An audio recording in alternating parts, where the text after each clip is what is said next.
is. As the final seconds tick down, West Coast win at Adelaide Oval for the first time in nearly 5 years. The irresistibility of youth. What a win. Harley Reid and his boys come to town and they steal the 4 points.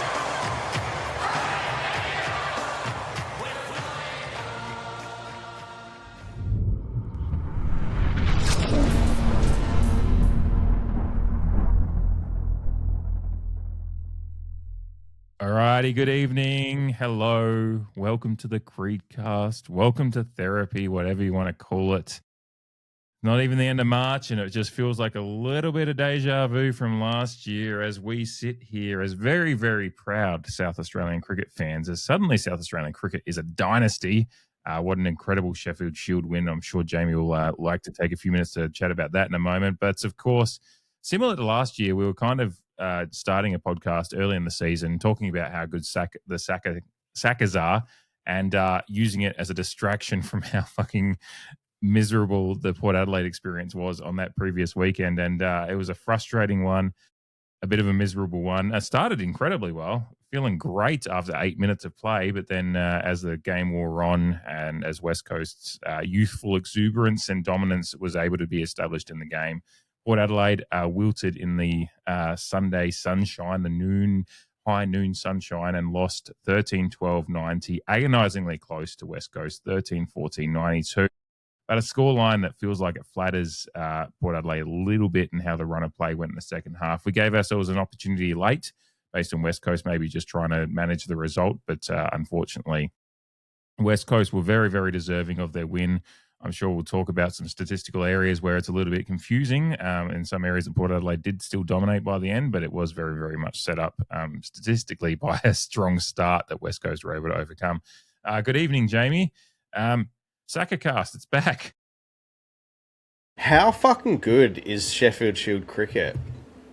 Like, honestly, it's just the purest form of sport and everything that I care about in life right now. No, it was obviously fantastic, and for South Australian Port Adelaide fans, understanding that we're not just all in South Australia listening here, but for South Australian power fans, it was a bitter, sweet end to a shitty weekend. It was a fantastic Monday for South Aussies, cricket fans, that is, who are also Port fans to cure a little bit of their woe. But at the end of the day, we still have to listen to the daily AFL news cycle that is throwing up a lot of fucking haymakers and dog and pony show comments. All and sundry is being spoken about Port Adelaide, and it doesn't help when Aaron supporters are chasing clout on social media either, throwing us under the bus, which I don't like. Yeah, no, I don't like some of the stuff that gets out there. And it's both supporters and media alike like to kind of put out statements and, you know, be able to call back to them if things go their way for a little bit, or be able to just, shit all over certain players and people. There's certain, and like a lot of things, I like to say, there is a lot of actual useful stuff to discuss within the mess and of what people say online, but it's often because of hyperbolic statements are what grab the attention the most from people.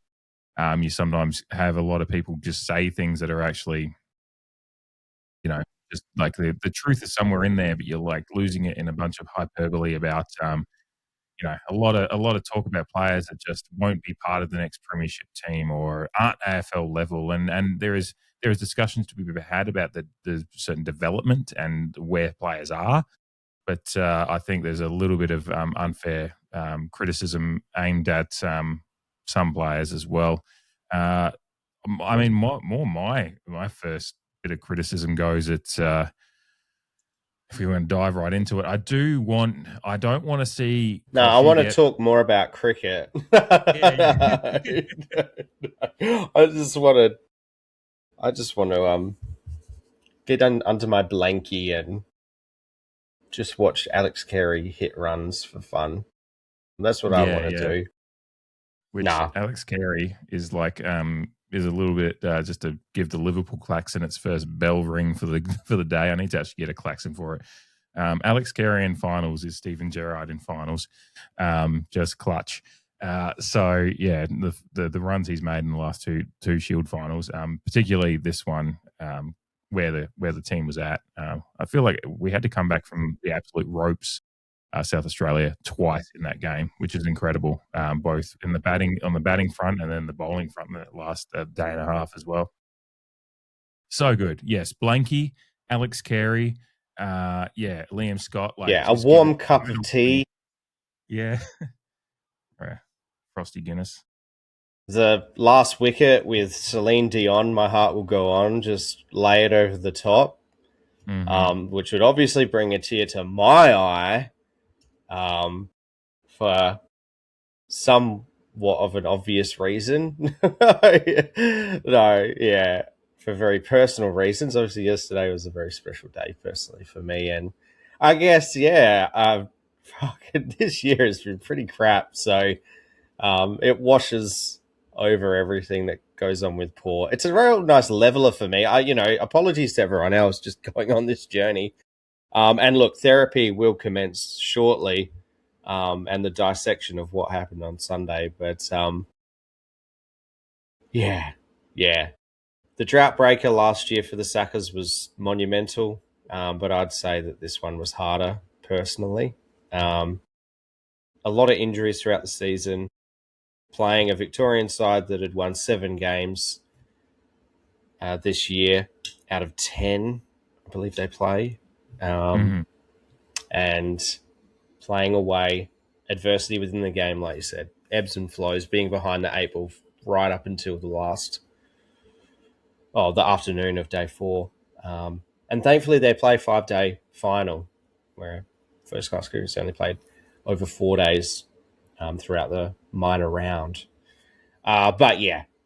Very special day. Obviously wish me old man was here to celebrate with us, but also glad that he's missed out on that abysmal performance at Adelaide Oval on Sunday.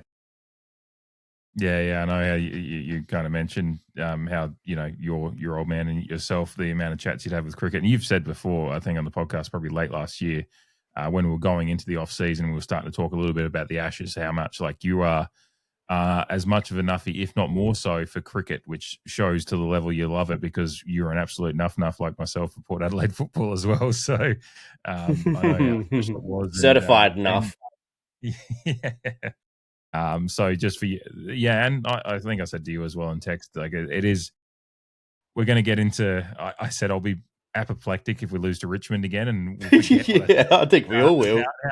But in all seriousness, it is a reminder that sports is a little bit swings and roundabouts, and you sometimes do get your joys in different areas. But for us who absolutely live and breathe one-eyed, bleed teal, black and white Port Adelaide fans, it is still, regardless of the result for the SACAs, and we will celebrate it for a bit.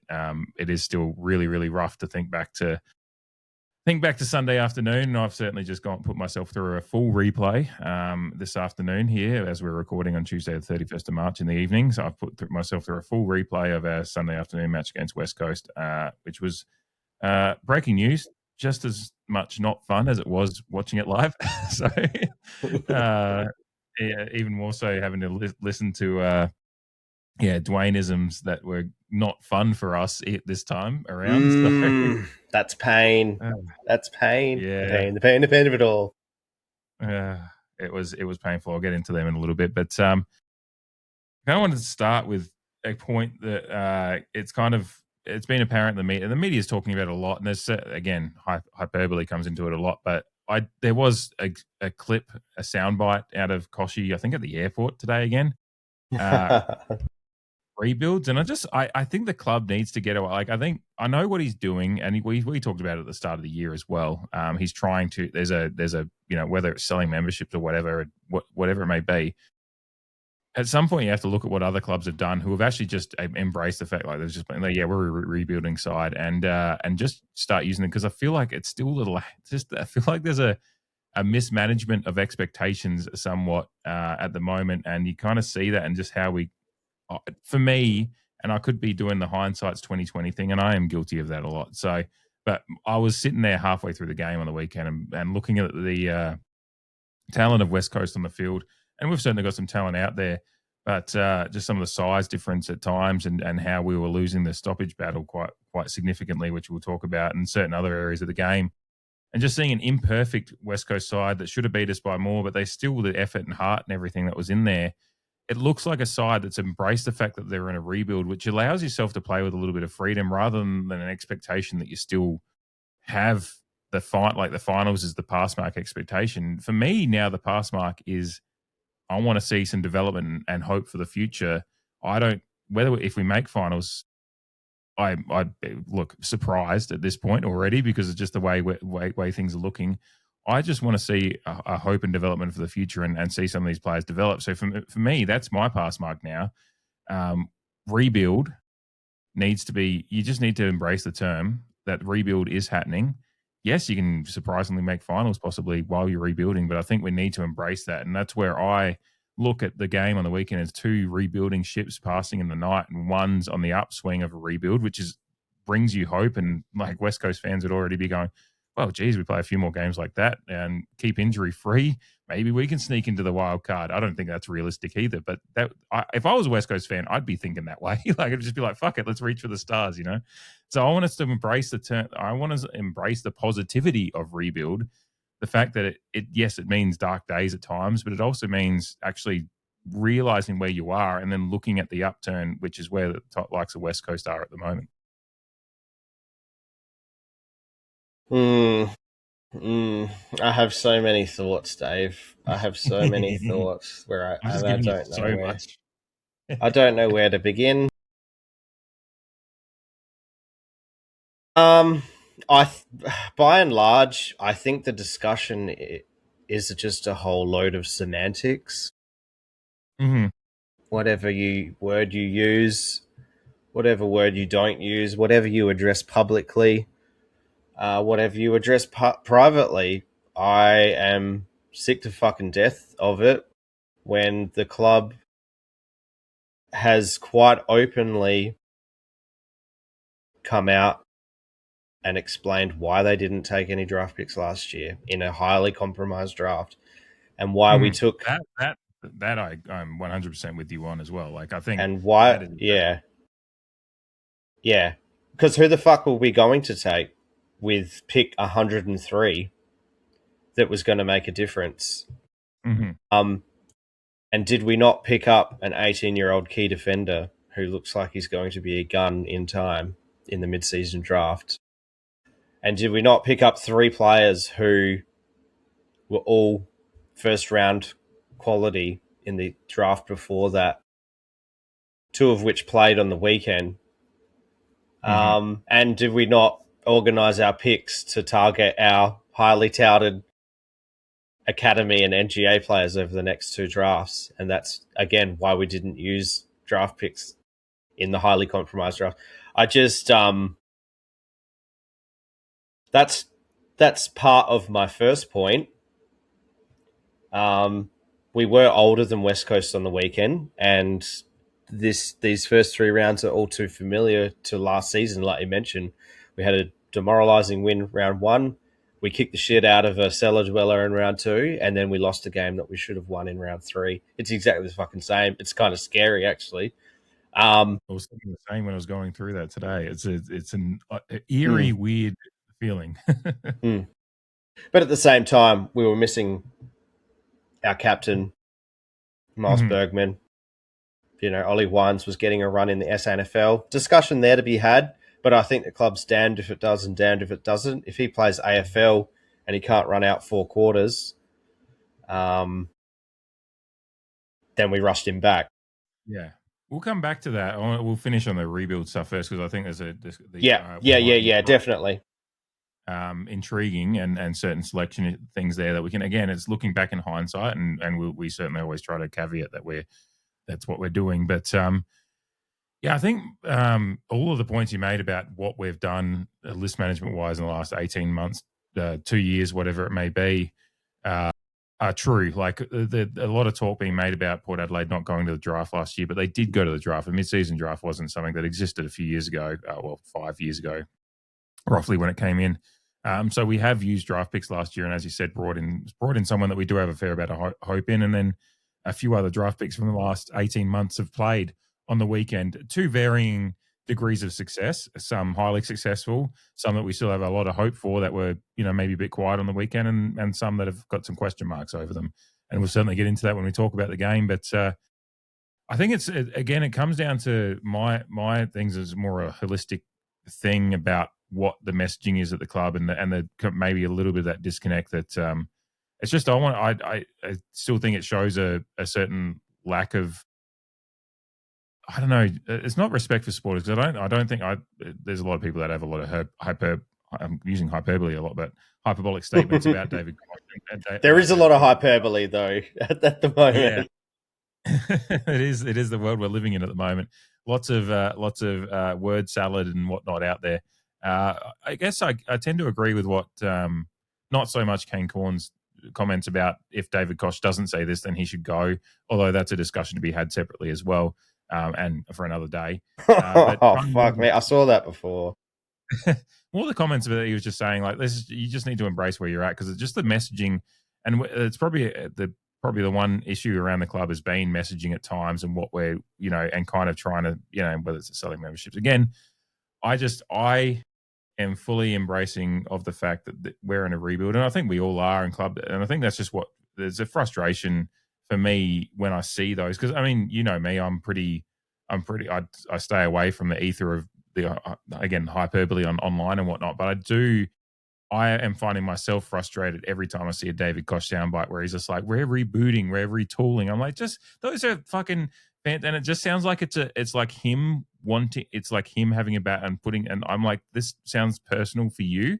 And I'm like, maybe you should, I think supporters at this point would like just appreciate me like, no, but I think he's so in the trenches with it, like it's World War I, and he's just like, no, I'm dug in here, and this is where I'm at, and like I can understand like he wants to be strong in his convictions as well, so I do get it, but I'm also just like, I feel like we should have it's gotten to a point where I'm frustrated every time I see the soundbite, because then I know what's happening online as well, and I'm like, can we just get past this and accept where we're at and not do these stupid soundbites? Because we've had sound bites. Again, I don't mind the club reaching for the stars with their messaging 5 years ago with the premiership desires and whatnot. Mm-hmm. But again, we've had strong sound bites that have come back to bite us. And at some point, certain ones, like I don't mind coming out and saying we hate the Crows and whatever, because we do. There's certain ones that have just do come back to bite you. And I just find them frustrating to see keeping popping up. I'm embracing my point being, I'm embracing the fact we're in a rebuild, and I'm going to find my ways to enjoy it. There's going to be dark days, but seeing the development, that one part of a rebuild is seeing the development of a guy like Jack Whitlock on the weekend again, proving to us why we can be so excited for a guy like Jack Whitlock. But yeah, any other thoughts on rebuild, Jamie? Feel free to go ahead. I know I kind of threw that one at you, but it's been in my mind. Yeah, no, yeah. Again, I just think the topic is largely comes down to semantics and vibes. Like a lot of the clubs that are being lauded for their rebuilds have achieved exactly fucking nothing. Mm-hmm. And for Port Adelaide listeners, just remind the Adelaide Crows friends, colleagues, whoever you have, they've achieved exactly fucking zero out of their rebuild so far. Although it's, they're playing good football and going well and are currently sitting below us on the ladder, opponents played and all that, I get. Richmond, they were so brave.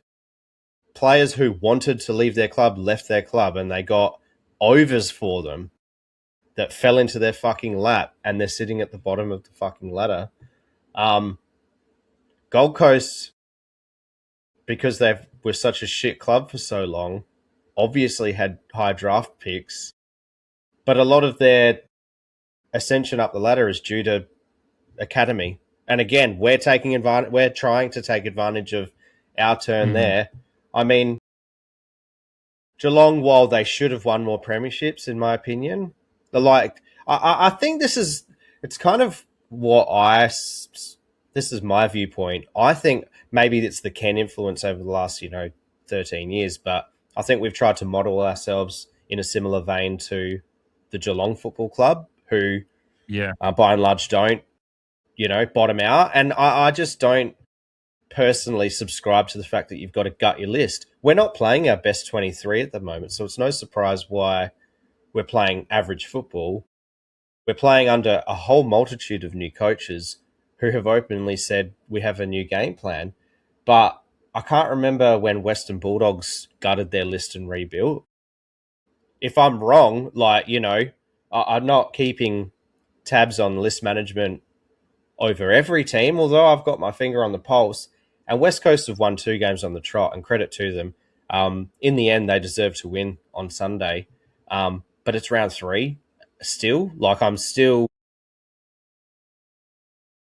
immovable in the fact that the season hasn't started yet. Because what was it, 2 years ago, Essendon was 6-4 and missed the fucking final. They've done that a few times, actually. So, booyah. Fuck yeah. And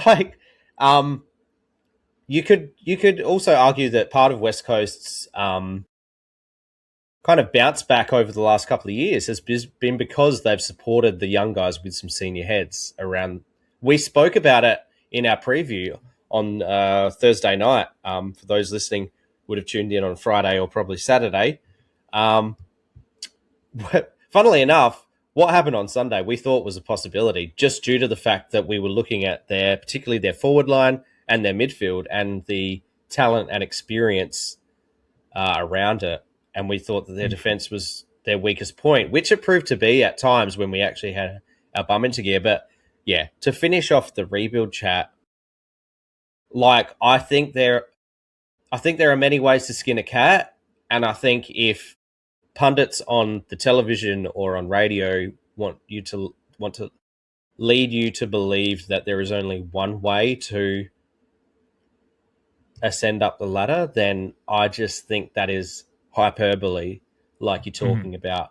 And yeah, I think we said it after round 1. I've signed up for change. I know you have. I still expect to beat North Melbourne, and I still expect to beat West Coast, and we'll get into the machinations of the game. But for a guy that has said that I think is largely semantics, I've gone on a bit of a tangent, but I think we're all being rage baited.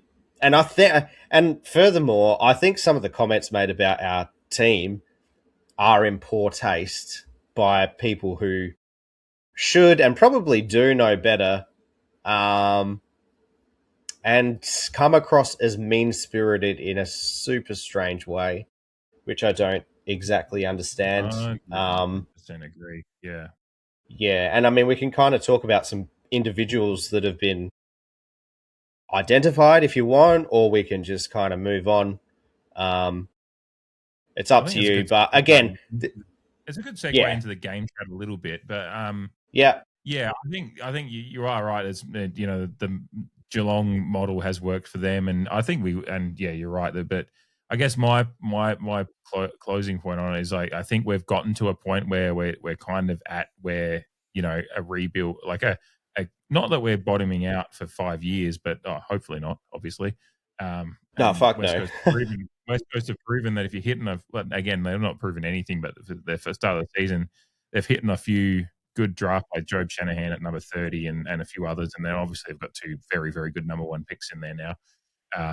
Plus, I can't think of his name. There was one they mentioned was pick 65 that was playing well on the weekend as well. So they've kind of hit a few and playing well. So, we're just at a point where I think we need to kind of just not bottom out, just bottom out a little bit. And again, that could just be this year and into next year with those again, some list management. And our list management is being, I will just give a little fucking nudge to the AFL for being a bunch of incompetent pricks. AFL sponsored podcast here. We still don't fucking know what the rules are for the draft and LGA and pathetic. Academy. It's fucking ridiculous. The club is sitting there. But we know when the grand final will be played over the next 2 years. Which would never have been. Which is the biggest non-issue to ever come across the AFL. Oh, God. I know, and you. for returning listeners, here's a phrase that you've heard over the last couple of years. We are talking about the elite competition in the sport that we all love right now. Mhm. The AFL is the elite competition, and like Dave just said, we still have no idea what the machinations of draft bidding will be for this year. It is now the 31st of March as we record. And the season has started. Bush And League. Bush League. It's Bush League, Audrey. Audrey. My eyes. Yeah, and that's just a real side swipe. But like, it is why we're kind of like, and shout out to the, again, sometimes get some criticism, but I do love reading the CEO emails, and sometimes I go, that's a little bit, but the email from Matthew Richardson last week that did talk about the fact that the club has been very strong in their messaging to the AFL about their desire for grandfathering in some of these rules. They're like and he kind of, there's a subtle dig at the AFL, I think, in the email, in how he says, as there should be. Every other league around the world, when they're making significant seismic changes like this to something that is so core, there's changes to rules and stuff like that every week and every year. And to be fair to the AFL, as far as rule changes go, this happens on every league and every week. yeah. Well, there is one there as well. But yeah, I think they're kind of saying this is a seismic change to how teams manage, and this could be set up their list that they've been working on for fucking years. And setting up your list is essentially setting up the next 10 years, every given year, setting up the next decade of your, and particularly when you are talking about a club that is retooling, rebuilding, whatever it is. So yeah, the AFL needs to get their fucking ass into gear, because that's something that is maybe that's where some of my anxiety is coming from too. Is like I know that we've got these guys. I fucking walked past them as pilot at the game the other day, pre-game, and I was just like, that guy looks fucking magnificent. I want him in the team now. Yeah, legit. If it was SANFL or like the VFL, AFL of like the 80s and 90s, like you probably could get him in. Just underage, yeah. I mean, Gavin Wanganeen, what did he debut for the Magpies? He was like fucking 15 or something. Yeah. Port Magpies, that is, of course. Yeah, of course. Yeah. So it is a little bit of my anxiety about this whole period we're entering is partly down to the AFL's mismanagement of this issue.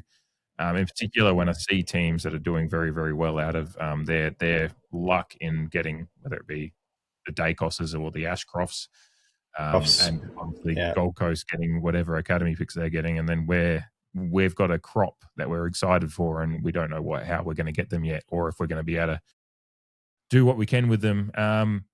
We should get to the game. I do enjoy it. A little tangent like that at the start, and it is a hot topic at the moment. It's all relevant. It's a little bit of, exactly, and it comes out of this result. Before we go through too much lines and stuff like that, what you kind of touched on it before about the Ollie Wines versus Will Brodie decision. The issue I have, and there's two things I want to raise with you. One, maybe there was probably, looking at the game, a little bit of lack of on-field leadership when things started going badly. Whereas, and again, this is hindsight is 2020 thing.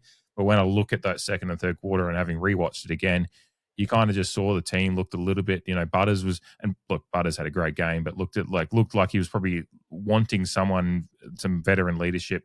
And we're missing Sam Powell-Pepper, we're missing Connor Rosie. So there's some significant, Powell-Pepper's been out for a while, so we've kind of forgotten about him, but he is a significant on-field leader. So you're missing some significant on-field leaders as well as Ollie Wine. Yeah, which I didn't hear that, but I heard that. That's some B-roll. But then the second issue with it, I find interesting, is now looking at some stats from the game. Will Brodie only had 42% time on ground. So he sure did. I have an issue with Port Adelaide's messaging about what they were doing with Ollie Wines if you're only going to play Will Brodie 42% of the game. Because his stat line is reasonable for that, but a lot of people are like, he didn't do much. And I was kind of thinking that myself, but then I was like, well, he only had fucking 42% of time on ground. Like, what are we doing? And for a player, And so I look. So this is the question I raised to you: two things: leadership on field, but then if Ollie Wines needed game time, I think he could have got that in 42% of game time. 42%. Yeah, I know, and that's what makes it a fair discussion. Well, and like I think you mentioned it before, hindsight is always 2020, and I thought, and because everyone's kind of judging him on his stat line and like his meters gained and whatnot, but then I only saw before that he played 42% game time. I was like, that's actually a pretty good fucking effort. Obviously, he had his few clangers, which he wasn't on an island, and it was his first top level game in over 1,000 days. So, how much rope do you give a guy who's 27, but he also hasn't played a top flight game in 3 years? Then he plays 42% game time with Port Adelaide as well. Like it's not like he'd been missing for Port Adelaide for 2 years and come back into the side. He's moved over and played his first game for the club at all, trials aside. Yeah, and just slight tangent on drafting and recruitment. Like a lot of the names that are getting put up have costed us fucking nothing. We haven't wasted top end draft picks to get some of these people that, are being whinged about. Not necessarily by Port supporters, but pundits who should know better, like I mentioned. But the discussion is fair. And I dare say we will get an Ollie Wines coming into the side. So, obviously, the final call goes to the senior coach. That's been, forever and a day, that's been the case with any club. And when it comes to selection or anything else, it's just really, really interesting. We were kind of flummoxed a little bit in the preview show as to what Ollie might need a run because for whatever reason he hadn't been playing preseason games. He hadn't played since the internal trial. Yeah. Yeah. But I tend to agree. Sorry to pause there. I tend to agree that Ollie Wines probably could have had equal to, if not more output, or could have done a run in the AFL if it was, say 50% game time. You would have thought he keeps himself in pretty good shape. So it's a tough pill to swallow. And he's been playing for Port Adelaide for 12, 13 years now. Like it's not like he's coming in. He would have just felt at home, I guess, out there, I think. And he's really fucking hard to tackle or move in the stoppage situation. Mm-hmm. Like one of the great things is watching Ollie Wines get the ball and just kind of smirking at someone trying to tackle him while he assesses his options around him. And just those big, beautiful arms of his just dish off a sweet handball and away we go. Yeah. So, again, the selection looks... I don't know the word. It's still a bit... I'm okay with the selection. I'm not okay with the fact he played 42%. And again, I don't know what their game day decisions were as to why he played that little amount of time. But, he had 28% of CBAs, but he just, I just... If you were picking him because you thought he was the right guy to play, he's going to... Because that was probably the one thing we were going to be struggling with, and it was clearly evident on the day, was a bit of work around the stoppage and just our ability to extract the ball from both. I mean, center clearance was pretty even, but stoppage we'll get to in a moment more in depth. But we needed bodies that were just workhorses in the interior game, and to only play Will Brodie, who's, if you're not playing Ollie Wines, he's kind of the one you're picking as your workhorse. Alongside, Jack Watkins is, again, he's new. Jason Horne-Francis is being built back up to game speed. That's a separate issue. Everyone keeps talking about Jason Horne-Francis and what he's doing comparable to Harley Reid and whatnot in the game. And I think who had a full preseason.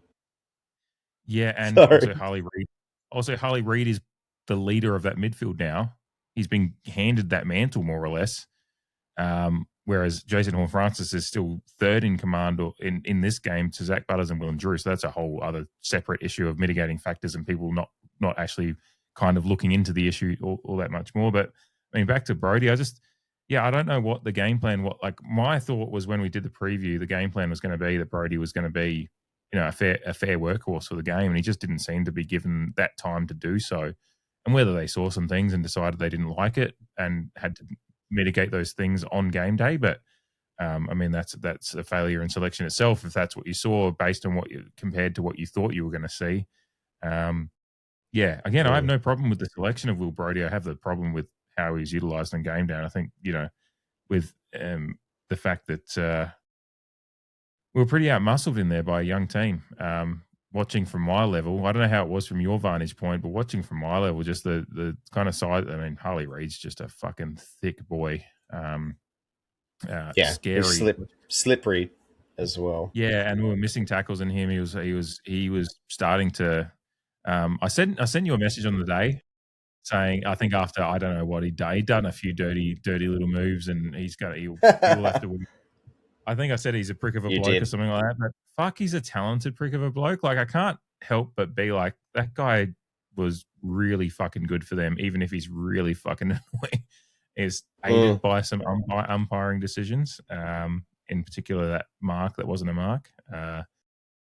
But yeah, we didn't have an answer for that kind of physical game that he was playing, and he wasn't alone either. Like, Tim Kelly played a great game, and they just I think that's what for me. I think that's what kind of separated it a little bit. And like it's worth saying, Elliot Yeo pinged another soft tissue again in his fucking career, which is unfortunate for him.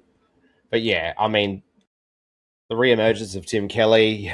Why is it always us that brings the best out of some players? Harley Reid, like you mentioned, even Robertson, who we touched on in our preview show, having that experience from Brisbane.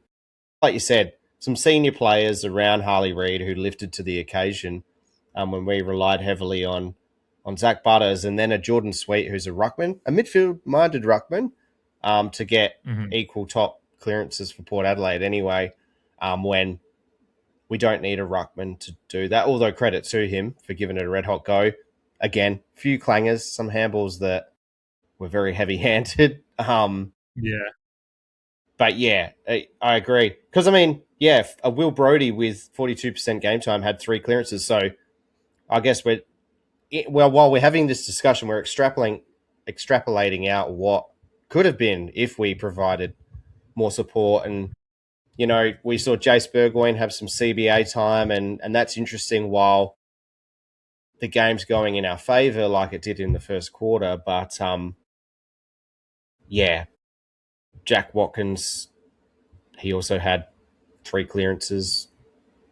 Maybe a bit of a regression to the mean for a guy who, is only in his 3rd game of AFL football at 25 years old. So I'm kind of with you. Like, it was definitely a 5th person on the bench experiment. Yeah. But did that have to be made with Will Brody, like you mentioned? In hindsight, the answer's no. How would you rearrange that? It would probably take a bit more digging. But yeah, when we're seriously, and it wasn't just for a small moment in time, it was for 2 good quarters there, at least. I mean, West Coast actually evened up clearance in that first quarter. Maybe not exactly, but they got their own back as we came to quarter time. So there was clearly something going on there, and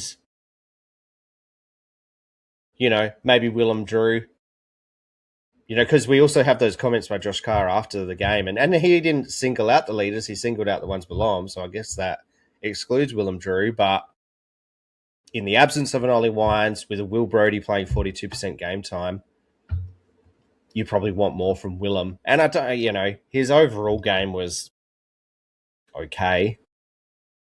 I still think he can do a lot better, and he needs to do better. But I'm going to single out a leader, and he definitely does need to lift when you've had 76% game time. And I don't have the CBA numbers here, you do. But again, we're talking about Will Brodie being happy with the decision to select him, but his output versus some of the other outputs across the field, I think, again, the criticism of him and potentially some others is in poor taste when you consider some of these factors and some of the outputs of other players who had more opportunity. Yeah. I would even, Zach Butters, for us, by the way, the top CBA player on the field was Harley Reid at 86%, which again goes to my point about the responsibility he's been given versus Jason Horne-Francis. Zach Butters was 83%, Willem Drew 79%, and then obviously Will Brodie with his 42% game time had 28% of CBAs. Butters and Drew were the workhorses in the middle, and Butters did a lot of good Butters things. He still needs to fucking kick some of those goals. I think I texted you at one point. I think it was a shot down, or I think it was he pulled the kick for trying to find a target, and I think I said Butters not going for goal in this situation was criminal. It was when he was running in on like the scoreboard flank, and he was clear. He had space and was in range, and he just tried to pull it inside, and it didn't find a target. And then obviously he missed one later on where he actually did try to go for goal. Again, one that he had time, and he kind of just pulled it. And I think even Ken Hinkley in the commentary on Fox said this is the one part of his game he really needs to improve. And Hinkley obviously has a great, and that's one thing that's been, of course, and that's one thing that has been brought up on TV that I actually agree with as well. When you consider how much space he's had to run into and pull the trigger too early or what have you. It's so weird because it's a beautiful kick when he's finding a target. So just kick the goal. Exactly. Well, but he's got into a bit of a habit of trying to kick around the corner for goal when again he has time and space to straighten up. And we spoke about in our preseason shows about the need to score more goals. We need more firepower in a forward line that's transitioning. New faces, new mixes in there. And again, some of the outputs from some of the forwards, ask me before the game if you get that, and I'm taking it, type chat. But yeah, come on, Zach, kick a fucking goal. Yeah, especially in a game that we lose by 2 points. And again, I think we deserve to lose it. So I'm not too... I'm mad. I'm always mad about losing, but I think it provides an opportunity to discuss the game a little bit more. I think a loss would have papered over. A last gasp win would have papered over some cracks, but we did have opportunities with some of those areas to win. I'll probably bring up the X score a little bit more when I get to the forward line. But we've kind of like naturally gone into midfield here with the chat about Brodie and whatnot, and I do find it. As an aside too, I definitely agree with you, by the way, on Willem Drew. We both obviously love Willem Drew. It's very, very, for new listeners. We're very, very big Willem Drew fans here on the podcast. We've been for a long time, but I think this is one of those games again. I just think and I think it's a structural thing about how we play at the moment, but Willem Drew isn't able to rise above that. Players like Butters rise above those situations, whereas Willem Drew is still kind of finding his way in when these games go against us. He doesn't quite have the body to match up with a stoppage game. And by the way, I wanted to bring it up because I think this is a major point. We lost stoppage 31-15, which so it's a minus 16 differential. We haven't had a stoppage beat down like that since the Brisbane game in 2024, also at Adelaide Oval, of course, which was a horrible, horrible game and one that we lost, didn't have a chance of winning.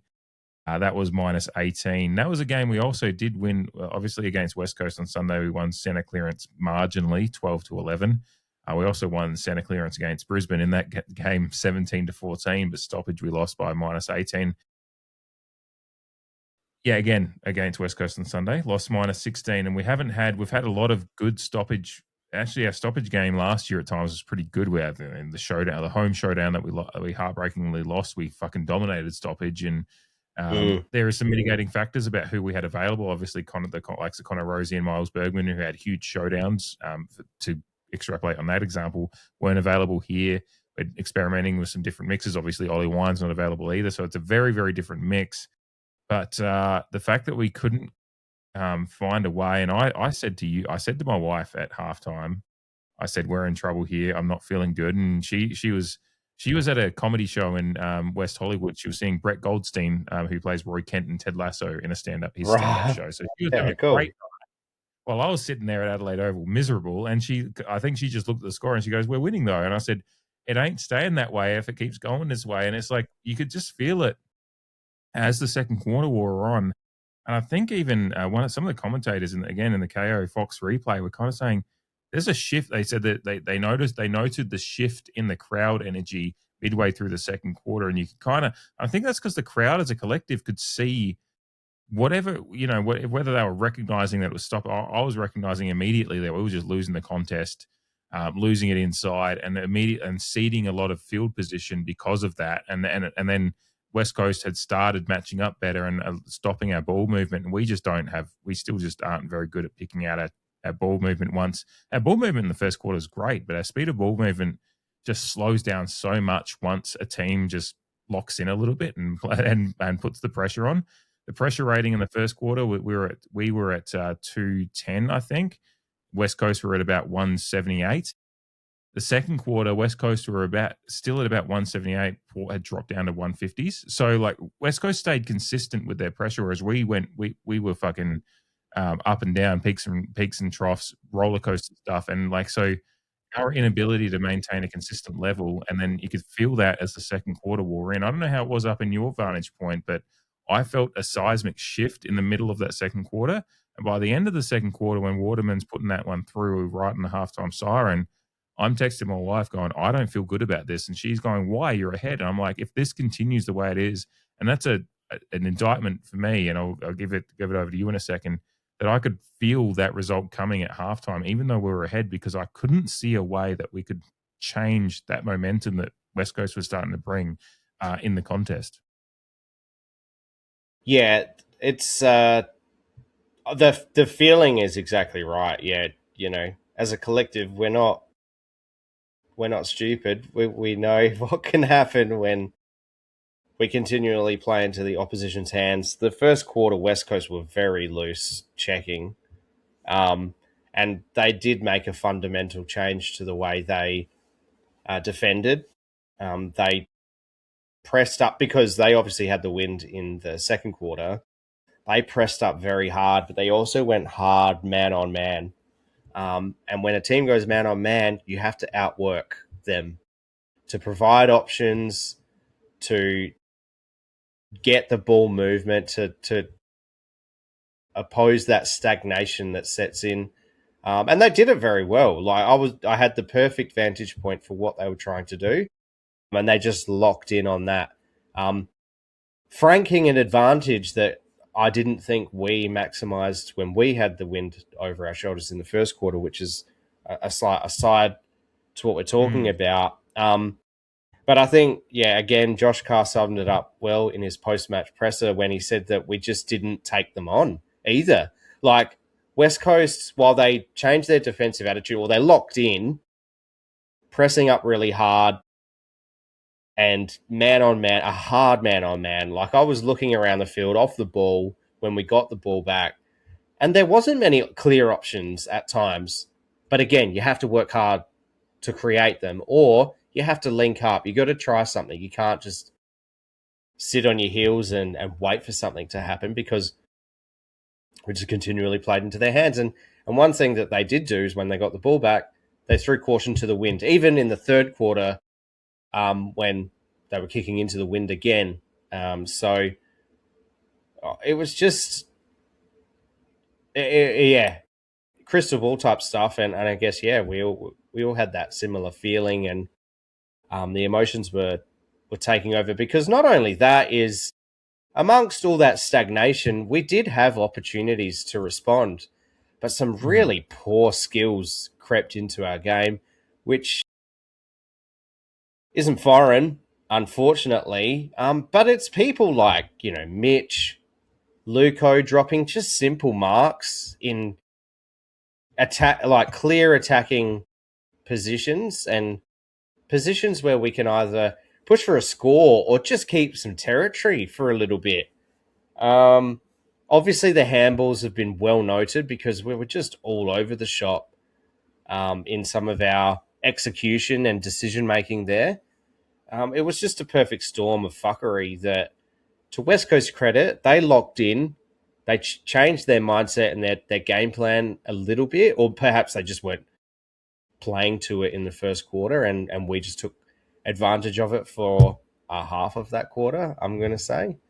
But it's just a stagnation of not forcing them to change. Just playing straight into their hands, which frustrated me because then, yeah, as is always the fucking case, when you're chasing the game late, and again, you're talking about Liverpool, it's been an unfortunate reality in this season is you start to do things and you start to create. And funnily enough, scores come off of the back of that, and the opposition are put under pressure, and they start to make mistakes. But unfortunately, it was all too late, as it were. Yeah.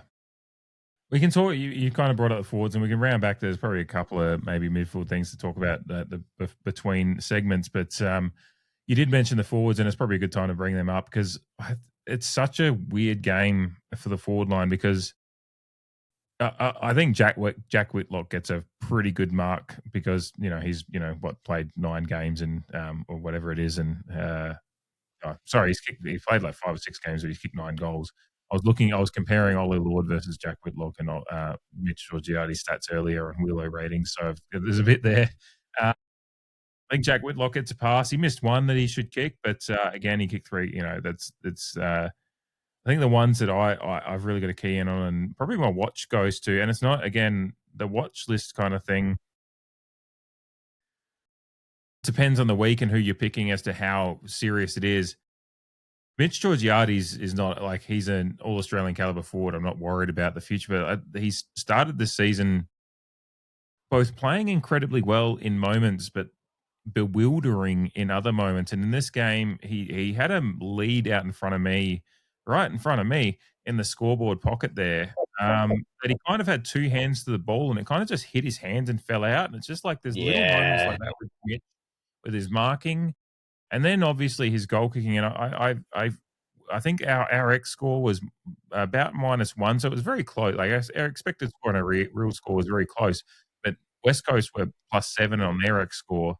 And in a marginal game, what I think of that as is kind of like there's a it's a very kind of holistic thing. Like in NBA, it's a thing that some people talk about is the clutch gene. And players that can drain shots in the clutch in the last couple of minutes of an NBA game, and AFL. And my example I'm using here is I'm extrapolating it out a little bit. And West Coast had their key forward in Jake Waterman was clutch throughout the game. He did miss a couple, but when he had his moments, he really stood up. Whereas Mitch Georgiades missed a couple, and certainly in moments where obviously at the back end of the first half. Waterman sinks that one from 50 on the siren. He sinks that one from 60 odd to put them 18 points up in the last quarter. He kind of just had these moments where he just locked in. And he's a younger forward. Mitch Georgiades is still relatively young, but there was that moment where he had one more or less directly out in front, right after Harley Reid had kicked his couple, including the one from that fucking bullshit one hot mark that he took. And Georgiades took one, and it was that moment. There was a couple of moments in the game. Sweet had a set shot as well directly out in front that he missed. We had a couple of relatively simple set shots after West Coast had some moments where we could rest back a little bit of momentum, and we just failed in that clutch moment, so to speak. And it's on some of those big boys. It's on Georgiades.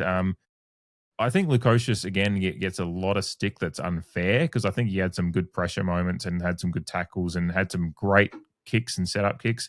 He is still a little bit soft in his marking and his command of space. I think that's both Mitch and Lukosius were a little bit just lacking in their command of space. Mitch, when he gets out in the lead and gets his step of separation, great, but their command of space was lacking in times in the game, whereas Whitlock, as a young forward playing his 7th or 8th game, whatever it is, marking the ball really well, and particularly his clutch contested pack mark to get us within 1 point late.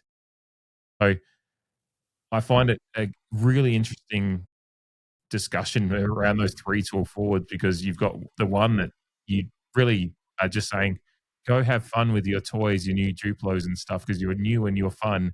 And he's the one that actually arguably is the one that comes out most impressing based on the fact his output versus his opportunity. Whereas the others and Mitch Georgiades is probably one of those ones, to kind of half reference Josh Carr's comments, indirect comments to some players. Georgiades is entering that space after being there for 5-6 years, that he should be probably like his forward leadership. He wants to be the man. You need to be taking some of those opportunities, and he just needs to lock in a little bit, because I think he's trying to take that next step, but he's kind of losing some of his fundamentals in those moments. And I think he's going to be fine in the long term, but in the short term, it's a little bit frustrating because he's an entirely vibes-based economy, is Mitch Georgiades at the moment. I don't know what I'm getting at any given time. Yeah, Ken Hinckley has definitely created the continuous phrase of making the hard look easy and the easy look hard for Mitch, and it's an unfortunate reality. Excuse me. After 3 rounds, yeah, I want the clutch moments. I want him to take those marks that relieve pressure. He's kicked 3 goals, 2 on the day, but he's also had 2 goal assists as well. You mentioned Luco. Yeah, he kicks the 1 goal, but he also has 2 goal assists. This is why I want goal involvements to be more of a thing in AFL, because the world game is definitely, yeah, goal involvements are commonly spoken about statistic, because they paint more of a picture, like, yeah, Lukosius only kicked 1 goal and then he's gone back when Asava went down, which also played a part in West Coast taking the game on as well. And that's fucking shit how that has turned out. But yeah, he's contributed to 2 direct goal assists as well. So yeah, it's an interesting discussion, because I totally agree we need to take some clutch moments, and maybe it's just insular, like tunnel vision, because West Coast missed some fucking sitters too. Thankfully, at times when we needed them to miss, like they could have put the game away for us long before we had a shot to get back into it. So yeah. I mean, I'm probably and moments to get better the game though, and that's the thing is, whereas just there was those moments where, and again, like it's a very good point you bring up as insular, but for me, I'm looking for Mitch to take that next step at the moment. Yeah, absolutely. And he kicked, what did he kick, 6 goals in that trial game against West Coast? He's had a similar amount of, shots, but yeah, Waterman's game, it does kind of muddy the waters, because he just put that team on his back, and that's one of, you got to pay credit where credit's due. I know we're not talking like our defensive end yet, but we're talking forwards in general, but it's a fucking great game. I had the perfect vantage point for that fucking 65-meter bomb. Right in front of you. It was, and it's one of the best, all-time power forward games. They kick 4-4, like 8 shots on goal. You probably want more of a return from him too, but yeah. I'm still just looking at the layer beneath, and maybe I should just discuss like quarter 1. I feel like the game was definitely lost in its like momentum around clearance and stoppage in the middle quarters. That's when the game really turned sour. Mm-hmm. But I feel another thing that Kari alluded to was just handing them a bit of momentum in the first quarter. I feel that we actually and I messaged you at quarter time. We agreed that, what were we, 3 goals up at quarter time? It was like 5 goals 5 to 2 goals 2 or something, 2 goals 1. I have it here right in front of me. I should just fucking check it. But going off on a vibe, there were so many instances of opportunities for us to hammer home the advantage that we didn't take. And I think that's another lesson to come out of the game, is when you do have a tendency, when the team that you're playing is off, and they were fucking off in the first quarter, West Coast. They were afforded us way too much space, And I mean, yeah, like I think you mentioned off the top, bang, bang, bang. In 8 minutes of football, we were thinking, how fucking good is his day? I'm waking up, I'm getting an 11:30 beer at the footy every Sunday if this is what we're going to see. Um, but there was actually a fair amount of moments in that first quarter that I think we left wanting, and Port Adelaide fans will recognise a first quarter where if you hammer home your advantage to the nth degree, how demoralised the other team can get, and there really is no coming back from. And I'm obviously alluding to the elimination final against Richmond in 2014. If you have an opportunity to demoralise an opponent, you need to take it. You need to just make sure of it. And I mean, the score was 5-2 to 1-1 with 11 minutes left to play in that first quarter, which just kind of shows that we kind of dropped off. West Coast may have lifted and actually woken up, but there's just moments, and I don't know. And it means from that point on, they kicked 12 goals to like 7 or 12 goals to 8. And it's yeah, just like, exactly. Yeah. Because they would have gone into quarter time going, fuck, we played a shit quarter, but it's only 3 goals. Like, who? Yeah. And in the modern game, it's fuck all. I think the commentators made point of that again, like just listening to the KOs, Dwayne and Kelly Underwood and Rashudo, and they kind of made a point. Like I think when they kicked one late in the first quarter and got it back within 20 odd points, and they kind of said, West Coast would be sitting here thinking like we've been absolutely belted, but we're within 20. Like it's not that bad as far as the scoreboard goes. And yeah, it's an age old adage from whatever sport you play. Scoreboard pressure is the ultimate pressure.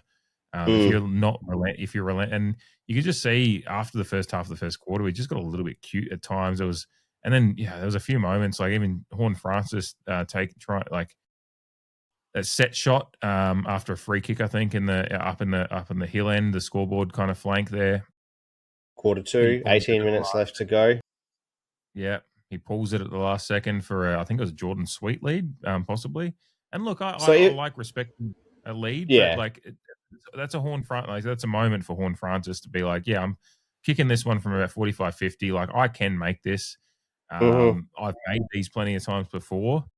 Go back and smack it and give it a ride, because the worst thing is you're going to get a kick in and a score and just like because he pulls the kick to try to hit the respond to the lead, but he kind of overcooks the kick, and it's just like, well, I guess it's again hindsight 2020, but I was actually filming it thinking, no, this is a great moment to just get a little bit of content for Horn Francis kicking for goal on a sunny day, and then like it's just the video cuts off as the crowd's going for a large portion of the game I was just crying out, play the percentages, because that's essentially what you're asking for, particularly if you're a team in transition. Close reflects that. Sorry to cut in, but like that's those moments like Waterman going from 60 just being like, fuck it, team on my back.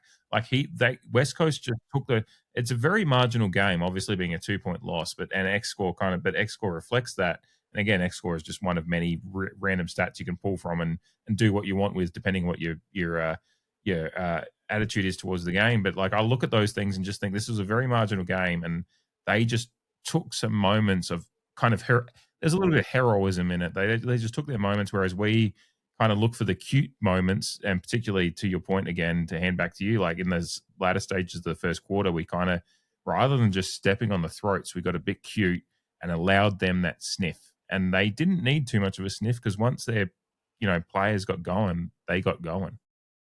Yeah, and if you can indulge me, I've written all these moments down, and it starts early in the first quarter, and I am cognizant to the fact that we did kick goals after some of these moments, but these moments still potentially have a flow-on effect. We chatted a few times last year about the butterfly effect in football, and how football fans tend to believe in the butterfly effect of football, good or bad. But 16 minutes and 20 seconds to go. Georgiades, I can't remember who kicks it inside 50, but it goes over the back of him and Jinbi. And instead of committing to the mark, he lets it bounce. And this was another fucking frustrating thing. How many times did we let the ball bounce or land ahead of us, expecting it to roll on, and it just bounced straight up or overhead? Like, footy gods, turn it up. Oh, fuck me. So many occasions. Turn it up. Yeah. But that's what happened. Georgiades, and I loved Jay Schultz. And one thing Jay Schultz never did was left you wanting in a opportunity to mark a football. If it was in his vicinity, he gave 100% to take that mark because he knew the importance of having the shot and obviously backing himself to kick it because he was a fucking fantastic kick.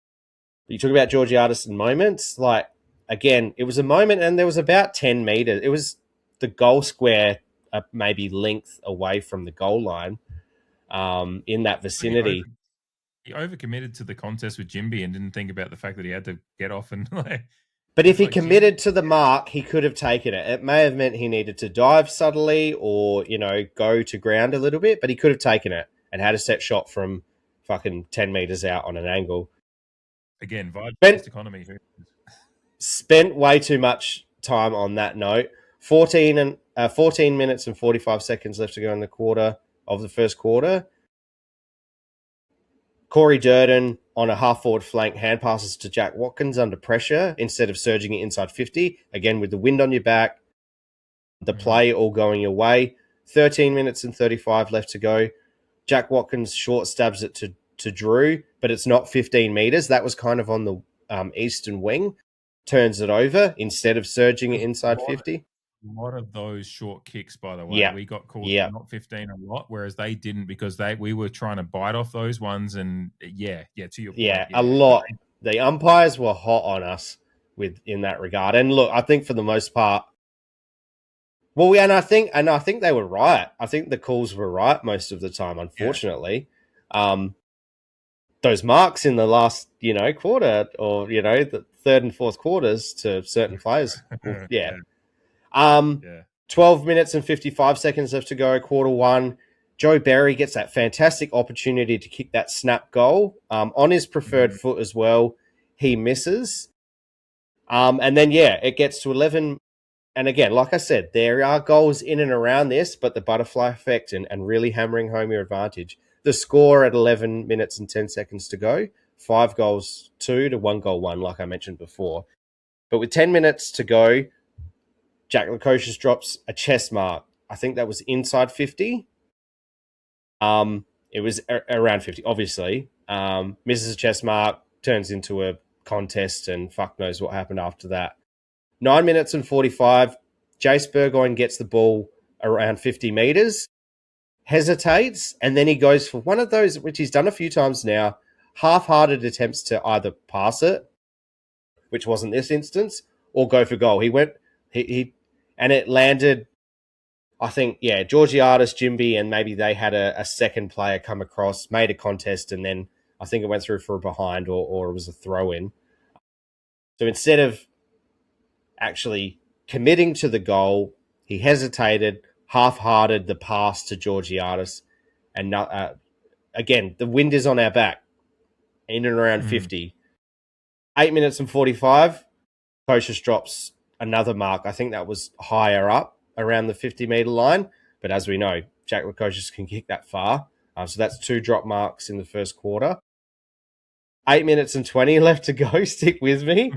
Corey Durden gets the ball around the centre half forward position, but instead of using teammates, which he did have on either side or I think maybe behind or forward, he tried to do the 5 Ds of dodgeball instead of using one of his teammates to get the ball outside of congestion.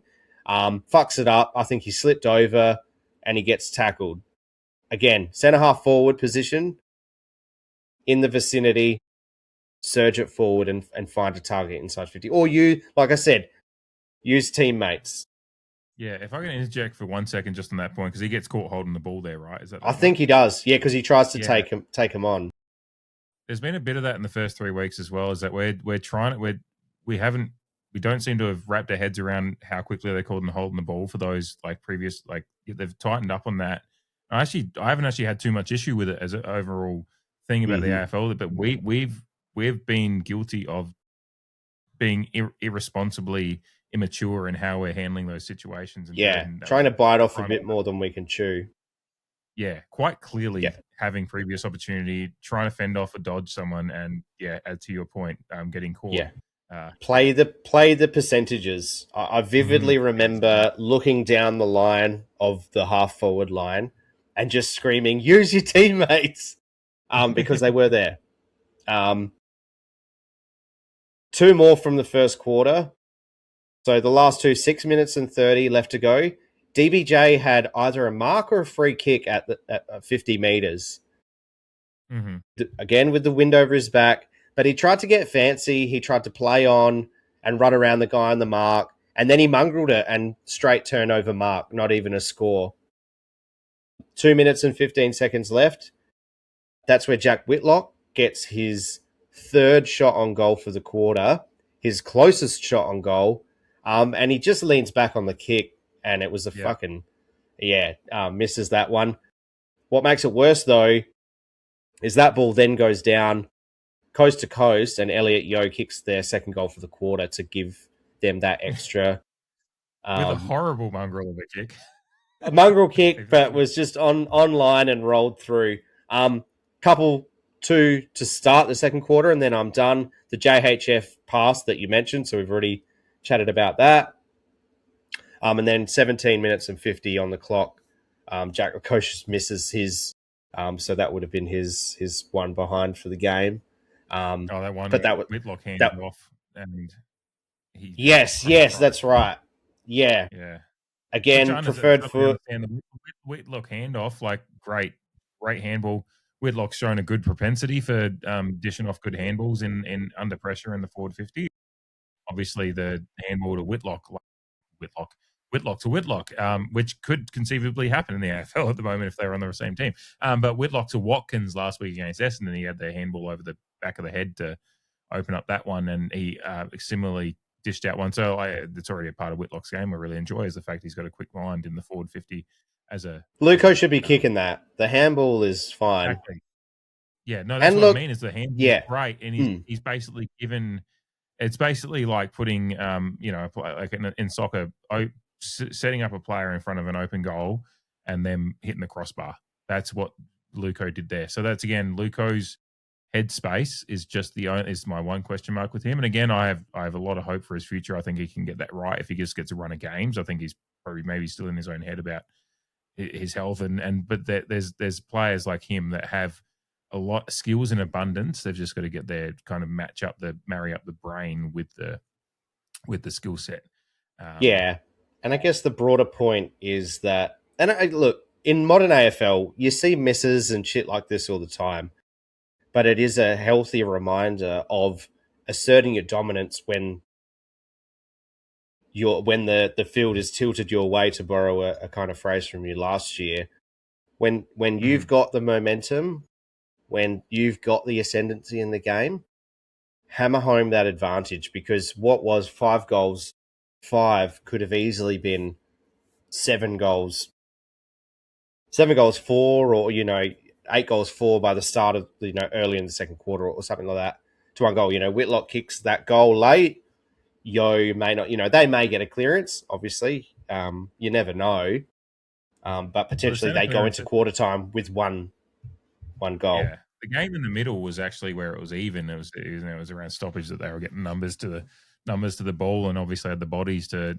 We just weren't able to contend with that. But yeah, he said that's a very. I love that list you've brought up there, because I think that's a very good summation of just the missed opportunities in the first quarter when we did have, and to again bring back that balance of like the field tipping your way as an NFL thing and a college football thing, and it happens, and to add some brevity to that, like people always go, Australian football is the only sport that these players mess up these skills. Like we talk about in NFL all the time, like players that are paid $10 million a year miss easy passes all the time. Like this isn't unique to our sport. Like players it ultimately does come down to pressure and an ability to deal with these situations.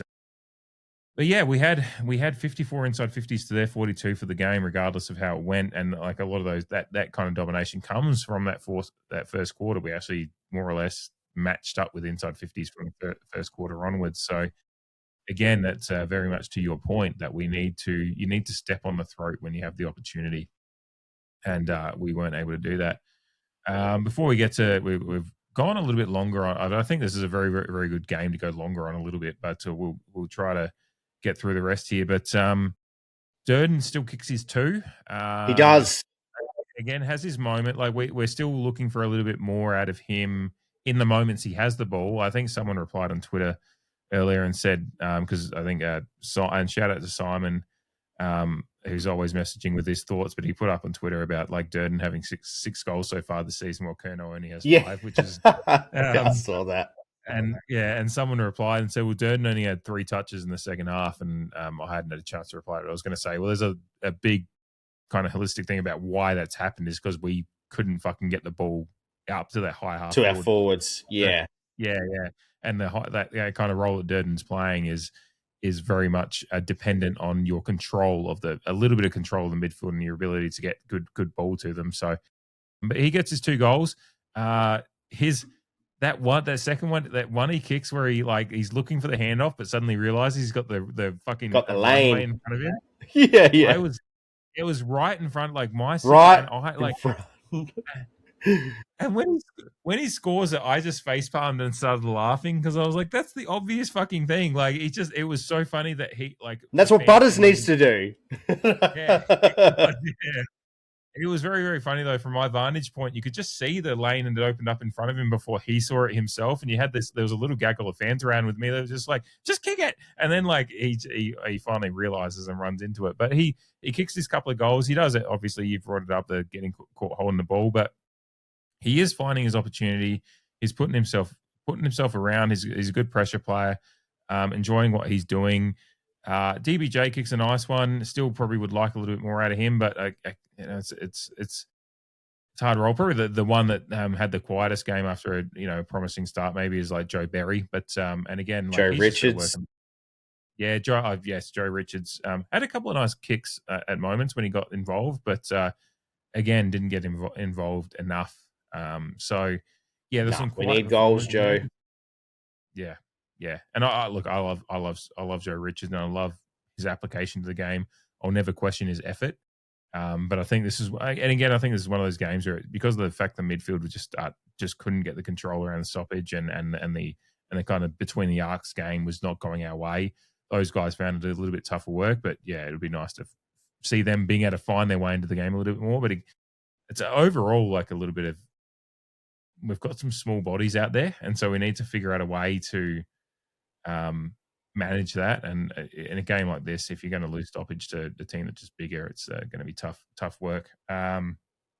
Anything else on the forwards? It's not too much to talk about with the defense, because I think they dealt with things and well enough at times. Like again, like when you're losing stoppage that badly and the ball's coming and you're kind of like the field to bring that balance back into it, the field is tipping very, very much one way. And then you have Radaglia go down early with they missed a couple of opportunities. There was a couple of marks here and there and missed, and they put themselves under pressure. But overall, I think maybe I'm soft on the defense because I love Aaliyah so much, and I think Radaglia gets a little bit of undue stick at times. I think a lot of our defensive issues come down to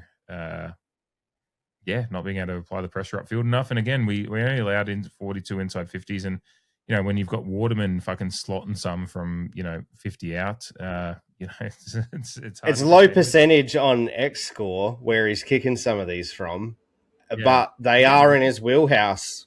So he's a weapon in that regard. There was a couple of moments where they fucking got into the pocket and then centered one, and we just were completely pulled out of position. So I guess those are structural issues. But that's the most frustrating part. And again, for those tuning into the previews, like, thank you for joining and doing the double up. Obviously, there's less turnaround and it's all speculative for the previews. But yeah, there was always the danger of there their tall forward line. And we said, think we're okay with things, as long as Asava and Alir were playing on their tools. And then it was just how it rotated with Waterman and with Lockie Jones coming back in. And yeah, like no Marshall. Asava goes down. Lockie Jones, for some reason, ends up forward in the fourth quarter and kicks a goal. Yeah. I don't know what's going on. But Asava took some nice marks early. Alir took some nice marks. Josh Lai took some nice marks. He's not a tall defender on the topic, but yeah, it did end up being... Really... But yeah, fucking great signs. And again, list builds, age demographics. What more do you fucking want? Just on age demographics, there was, a couple of teams who were older than us who didn't fancy quite well on the weekend, being Carlton, for one. But yeah, anyway, Melbourne. But this is the language about rebuilds. You would have thought sorry, this is a tangent again. By all the narrative going on, Melbourne are in a rebuild apparently, but they were actually like a year older than us on the weekend on average. Again, narratives and whatnot, but yeah, just had to tangent then. Just the fact that we've got our mix of youth. You may not rate them, and they may be early in their experience of games played, but yeah, we're not 29 years old like Collingwood are. That would be dire. And again, Carlton were older than us, and that's looking... Anyway, back to the defence. I think they got sold out. Yeah, on occasion. I think it's a mixture of things. I do feel sorry for them. But I think what is also good is probably not the right word, but I think all the discussion is not just by us, but pundits and whoever else. It is focused on the midfield being complicit in what is kind of happening.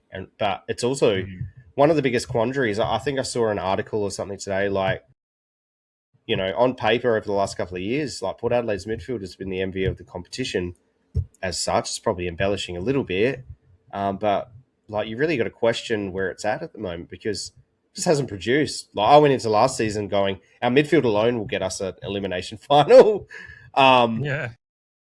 20 odd in surgeries in season considered, but it was kind of the same. And I mean, again, no Rosie, no Bergman, no Sam Powell-Pepper to throw the cat amongst the pigeons when the chips are down in a midfield stoppage. But yeah, our defenders tend to be at a hiding to nothing. What I would say about Lockie Jones is it's his, it's his one over to get into his work that he tends to need. And like, if he can't, his injuries, to bring a cricketing reference, it reminds me a lot of Shaun Marsh. Shaun Marsh was very maligned across his career. Fantastic domestic player. I really rate Shaun Marsh myself. He copped a lot of criticism for always getting his chances in the test side. But that was, I believe, off of the false assumption that he was getting picked too quickly after being dropped.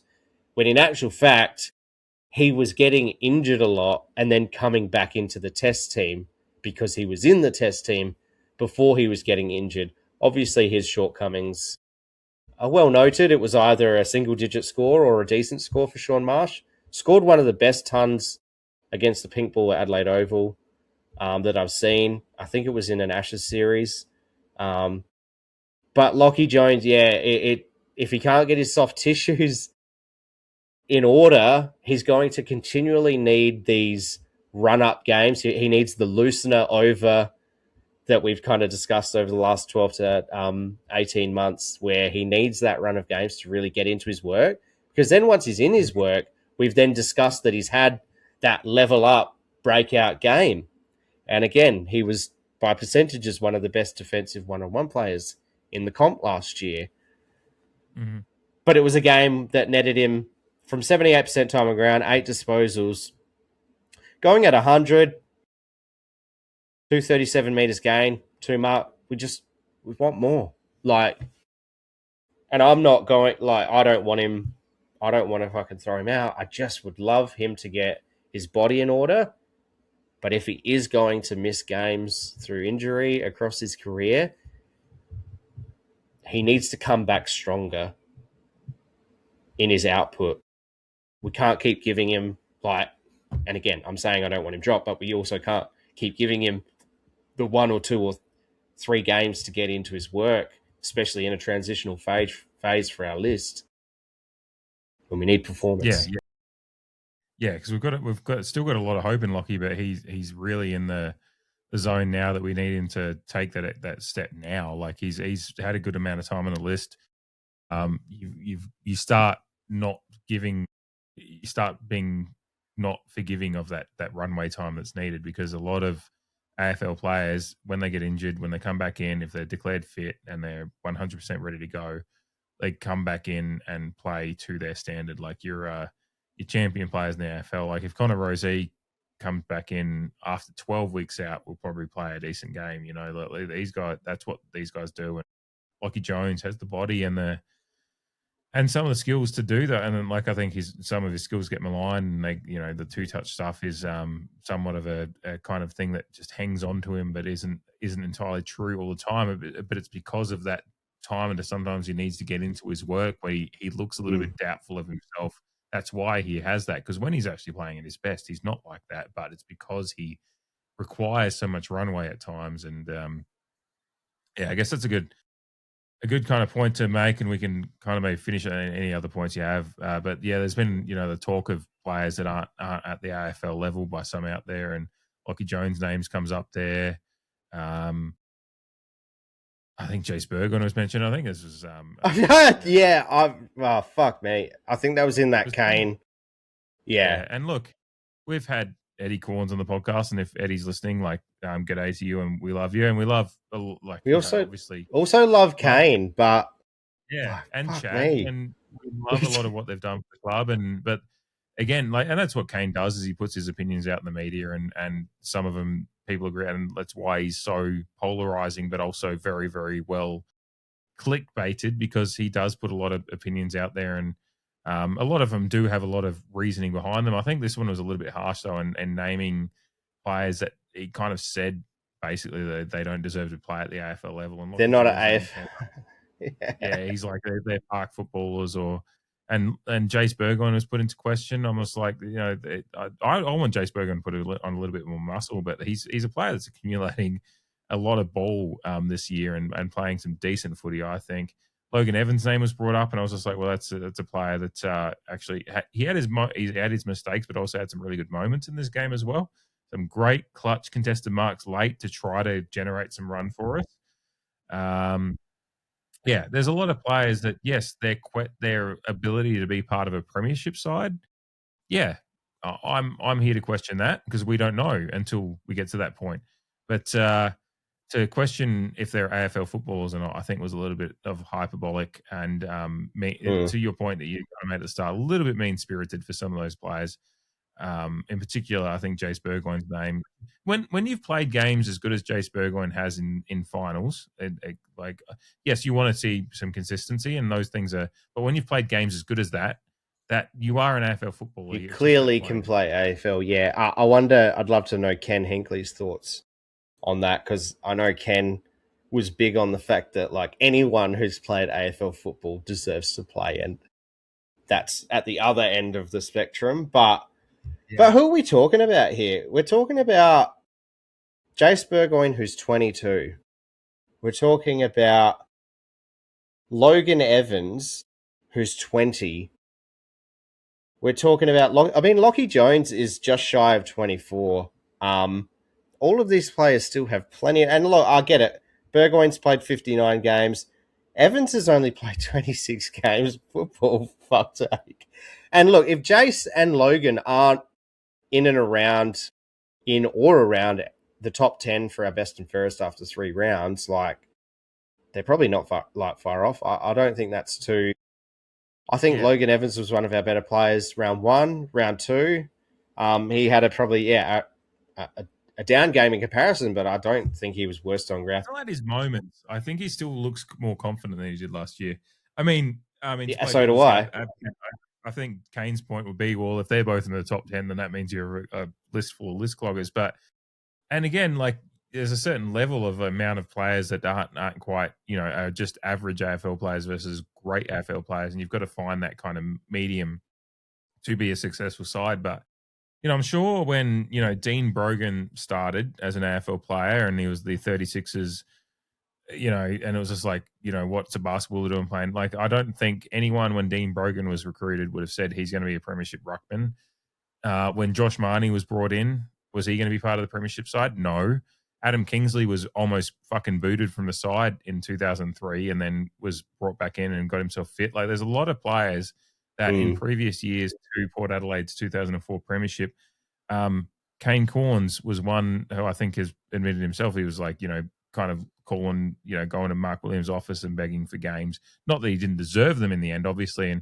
But in 2 years prior to 2004 was Kane Corns being predicted to tag Simon Black, Norm Smith, and Brownlow medalist out of a game. No, these players deserve the time to at least show us what they've got. And like I love a lot of what Kane does in the media, but like it's just entering that mean-spirited space about and just saying these players aren't AFL players and they're park footballers and stuff is a little bit mean-spirited about players that deserve a little bit more time to get their development and then see where they're at. Because like I said, there's a lot of players that played in the 2004 premiership that may have been promising, but some of them, some of the guys that were in that 22-1 grand final day in 2004, a couple of years before, were not at all ever thought to be grand final footballers, but they have premiership medals. Again, there's a lot of players in this Port Adelaide side now that won't be there when we're near and around the top again, but they're there at the moment and they're playing AFL football. And some of those ones that were named are playing some decent football. Inconsistent, yes, but they deserve a shot to, in this new iteration of the side, to get some groundwork and get some consistency in their game and let them have the space to find their best work. I'll judge Jace Burgoyne and Logan Evans in a couple of years to their, and if they're on the list in a couple of years and they're still playing at this level, then that's when the discussion's to be had. But at the moment, they're so young and into their work and they've shown enough promising signs to give them that runway to have a crack. Yeah, look, and I think there was a couple of others. I think, excuse me, maybe even Corey Durden may have appeared there, and there's been so much Port Adelaide chat. But it's like he's doing. Role is so, like, every team has that small forward that kicks that gets like 7 disposals a game, gets 1 or 2 goals a game. Everyone's like, they need to do more. It's like, actually, just that role is the most thankless role in the AFL at times. Some of them, if the team's playing well, and there's some special ones out there, but often there's just one of those guys that their stat line will never be enough, even if they're playing their role. DBJ. Yeah. I mean, I want Corey Durden to kick goals. And he's kicked 6 goals from 3 games so far. If he keeps going at the rate he's going, he's going to have a 40-goal season. So that's fucking fantastic. He's also just shy of 24 himself. But it was in the guise of the AFL talent pool is too thin, Tasmania, and it was kind of like a bait and switch isn't. A bait and switch isn't. It was just using one topic to kind of heap shit and then name. Like it, I don't know what the right descriptor is, but it was a cheap segue into kind of naming some players from specifically, like it would have been different if he kind of brought in the discussion, but it was just targeted, which again, it just seems strange, all of this discourse. Ewan McKinlay was brought up, a guy who's played 3 games, who we did take in the mid-season draft, who is around that 22, 23-year-old mark. But I think most Port Adelaide fans would probably go, yeah, at our strongest, our best 23, he may be the 23rd or 24th player. Like, I don't think anyone's expecting miracles out of Ewan McKinlay, but we're a team that, like you mentioned, we're missing Sam Powell-Pepper from the weekend. We're missing Marshall, Rosie, Bergman. Like, Asava goes down. I think McKinlay, I think McKinlay probably did have a game that was down on the weekend, had a few mistakes. It wasn't lapses great. in judgment. So there's questions to be asked there, but it's like he still has played some decent footy in the first couple of weeks in spots, and it's like if you can play decent footy at the AFL level, then you're an AFL player at some extent, whether you're a long for the league or you're a someone that's a depth player to jump in when you can. Look, Billy Frampton won a premiership medal a couple of years ago. You can get there even if you're not. That's a random Billy Frampton. I think there's another layer of nuance to the fact that for rounds 1, 2, and 3, teams are being selected based off of trial games and SANFL trials. Their first round of SANFL football wasn't until the weekend. So now that is underway, you can have the conversation where you go, well, maybe Moraes deserves a spot over McKinlay. Again, a young draftee, and you can have... But, again, some of the nuance in these discussions is checked at the door for whatever goal is sought after with whatever article or TV spot that you're looking for.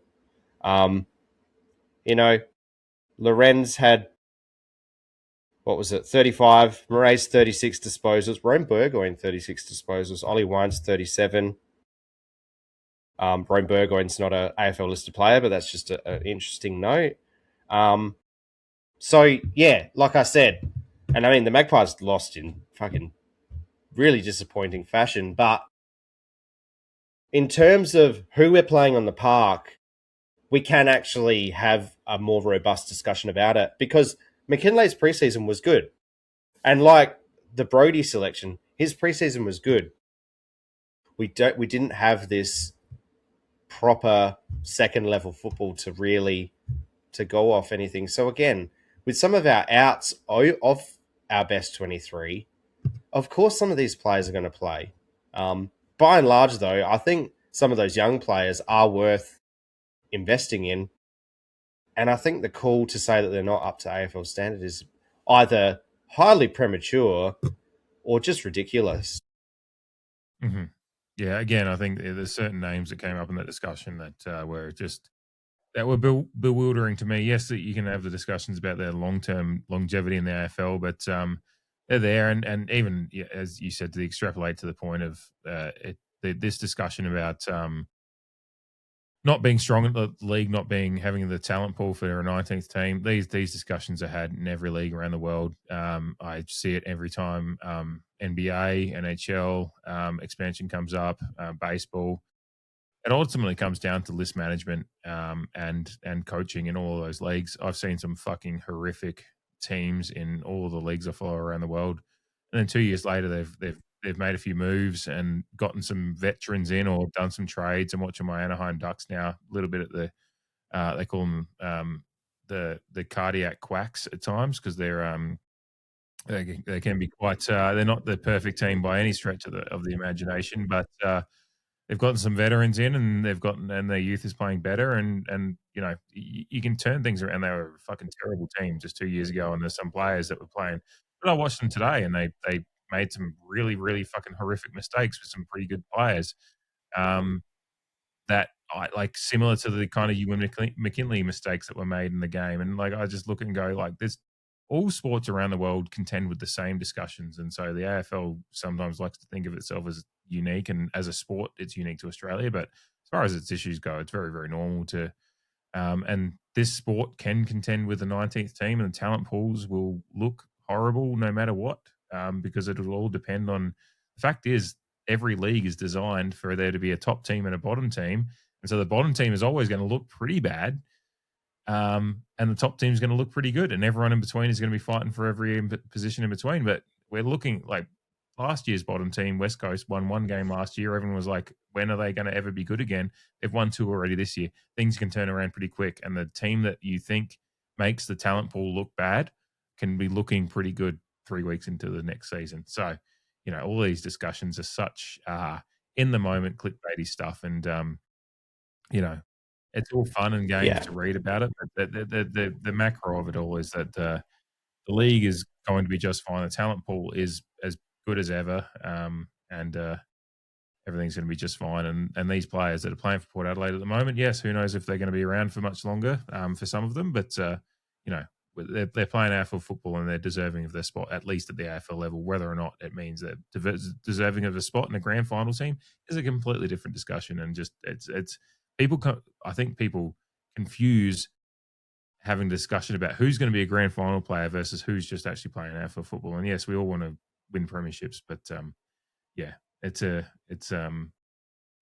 hard when it's your team and it's players you love, like particularly the likes of Jace Burgoyne and Logan Evans, who had great efforts on the weekend, having to contend with their spot as an AFL player being questioned. I think that's unfair. Well, and like you want to talk about a team that should be, you know, testing youth and rebuilding, or whatever word you want to use in the moment,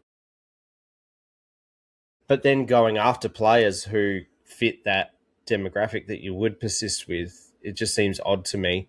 You know, if you want to go for those 26, 27, 28-year-olds that aren't performing, that's a more worthwhile discussion, I would have thought. And there are some that you could have picked out, but to go for young players who, like you mentioned, have actually played good AFL football, and Jace Burgoyne's example in a final, it's just weird areas. And the nuance of the fact that we're kind of hamstrung a little bit in some regards as to who we can pick. Mm-hmm. Yeah, absolutely. The injuries again need to be mentioned, but we'll get to the segments in a moment. But to your point, I thought when you brought up like the 27, 28-year-olds, it's like, as much as we love Willem Drew, his performance on the weekend deserves to be questioned more than, and he accumulated ball and whatnot, but his ability to impact the contest was muted. So he deserves more questioning than a Jace Burgoyne or a Logan Evans does. But those are the names that come up, and that's why I look at it and go, that's not very good discussion about what's going wrong for Port Adelaide in the micro of this game. I think we just need to, there's always discussions about mental health in football, but then we want to throw a 22-year-old kid that's played decent football under the bus and call him not an AFL footballer either. It's a lot of contradictions in opinions happening at the moment. James Podsiadly wasn't an AFL standard footballer at 22. Yeah. When was it 27, 28 when he came in? I think so. Yeah, I think it was something like that. Yeah. Yeah, you've even got was it Ismana the one there's a lot of late age recruits, and Josh Marnie had, again, to bring it back to our 2014, Josh Marnie. There's mature age recruit discussion you could have, but there's also just the reality of there's a lot of players who take time in the system, and then once they become of age, they boom. Sometimes it just comes down to situation and actually having support too, which is part of the discussion we're having, is just giving them the runway to actually develop. And if you accept the fact that Port Adelaide are in a rebuild right now, then fuck it, give them time, because that's what and a rebuild, at least for a couple of years, affords time, because that's all you've got. It's like, you're not going to be competing, so you might as well give them the time to develop and not fucking force down the idea that they need to prove they're an AFL player, because it's just it's bad spaces to kind of enter as far as like actually trying to get the best holistically out of your team. So that's been a pretty extensive look at some of the issues within the game, as well as some of the kind of more the issues around it. Jamie, did you have anything else before you wanted to get to the segments? I know we've gone a little bit longer tonight, but it's probably a game that kind of afforded that. Yeah, a lot of emotion involved, that's for sure, when we're in dire straits, as it were. But no, I think we should probably shoot through the segments, get this wrapped up. Yeah, we'll shoot through pretty quick and get this one wrapped up. Before we do, just the call to action as per usual. If you're listening or watching on YouTube, whatever you may be, however you may be consuming the podcast, like and subscribe if you're not already. I'm sure if you're listening regularly, you are subscribed on YouTube or on Spotify or Apple Pods, wherever you are. But if you're watching the videos on YouTube, leave a like on the video every time you watch. The likes and likes and subscribes on YouTube help the algorithm, help get the podcast out there. If you like every video we've got, if you're a YouTube subscriber, go back through the whole fucking library and just like every video. It'll help. Same as Spotify and Apple Pods, like and subscribe, rate and review the podcast there as well. Give us 5 stars. Every rating and review on those podcast platforms helps get the algorithm to push it out to more people because it sees that people are interacting with it and it wants to push it out there more. All these places are all about making money, and so they want to push out. That doesn't make us money, but we just want to see our message out there more. So if you like and subscribe and rate and review wherever you are, it will help get the podcast out there to more people that are looking for Port Adelaide content. And of course, just for the socials, follow us on Instagram, Facebook, Twitter, wherever it may be. Just look for the Creed on those platforms and interact with us there. We do love the messages and interactions we get there. The comments, and keep baiting opposition fans too. Just lifts the views up that extra amount. Really good fun seeing the opposition fans are commenting a lot lately, and all it does is just bring more people into seeing the stuff. We don't care. We actually enjoy it and have a little chuckle ourselves. So because a lot of it is very, very, very, very base set mindset stuff. So love it. Yeah, keep getting around us. We do enjoy all the interactions. So and shout out to those that interact regularly, whether in the YouTube comments. We try to get back to them all, and we do enjoy the interactions we get. So thank you to everyone. Let's get to the segments. Down, Gray doing brilliantly, getting through to Monfries. That's Grady's best. Wilson kicks hard and kicks Crawley.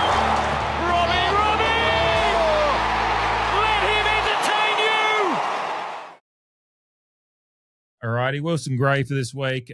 Jamie gets to go first in a moment with his nomination, but just to harken back to last week and announce the winner for last week, Jamie's nomination of Jace Burgoyne's tackle. Speaking of a not AFL player, Jace Burgoyne's tackle got the win for the Wilson Gray last week, so thank you again for everyone voting there. Of course, if you're listening new to the podcast, the Wilson Gray and the Goal of the Week nomination that will be coming up soon are posted on, we're obviously recording this on Tuesday, the 31st of March. Basically, Wilson Gray's and Goal of the Week nominations get posted in the Instagram stories on Wednesday evening. So get around the Instagram and you'll see the votes in there. There'll be a poll in there, and you basically just watch the video that's in the story and vote on which one you prefer.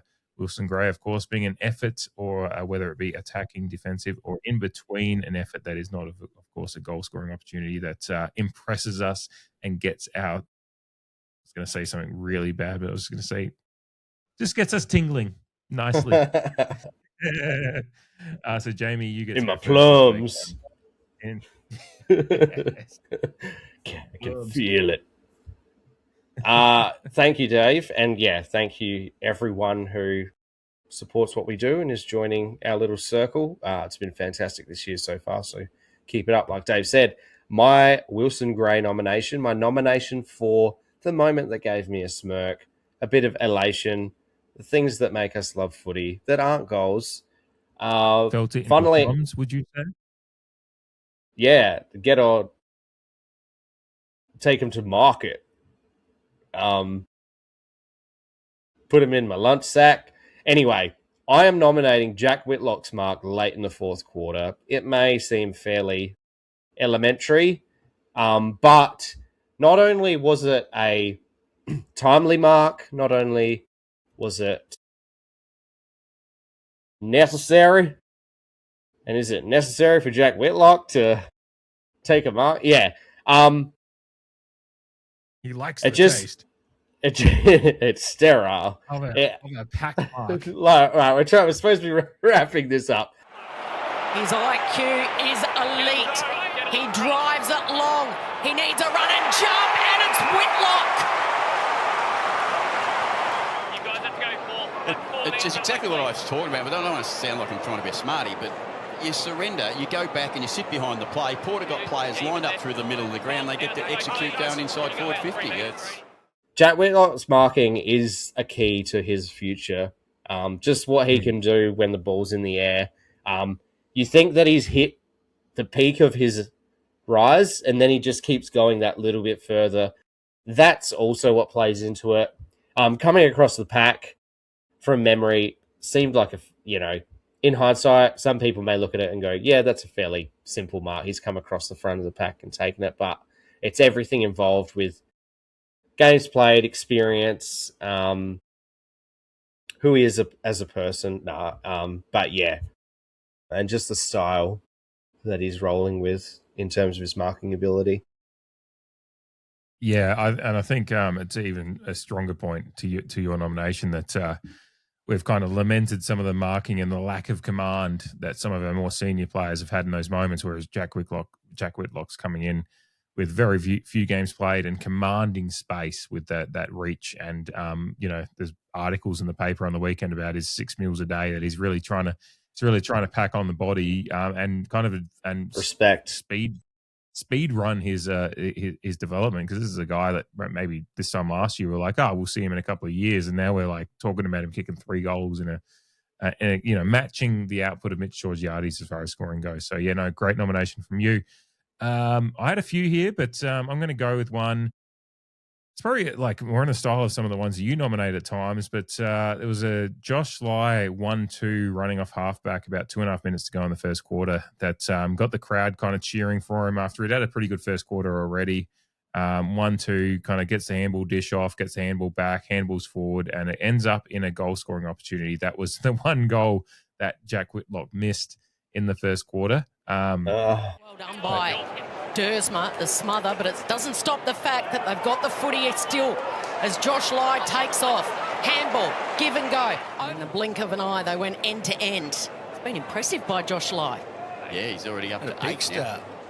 Josh Lai, 1-2, kind of just showing both his poise and calmness, considering he's a player that has a very storied kind of rise from suburban Melbourne football just 18 months ago to being in the Port Adelaide side and playing Port Adelaide footy. And he had a great first quarter, took some great marks, some great solid marks. Speaking of Whitlock, just commanding space and marking the ball at the highest point. Josh Lai down back as an inexperienced player. It was similar to Jack Whitlock up front, kind of showing some of the more senior players how to do it. Josh Lai, yeah.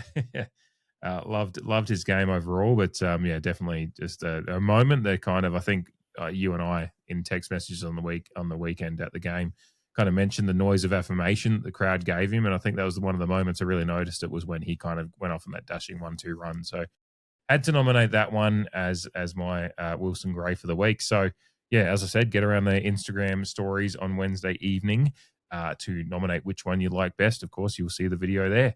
Let's get to the goal of the week. Monfries has kicked a goal. Unbelievable. Haven't seen anything like that. It's gone at right angle. Flashpoint, Stevie Mobley, what a time! Oh! He is floating on air now! Alrighty. As I've said before, that one always blows out my eardrums whenever I play that sting. I need to adjust the levels that are in my sting deck, but also it's kind of fun as well because it's good energies.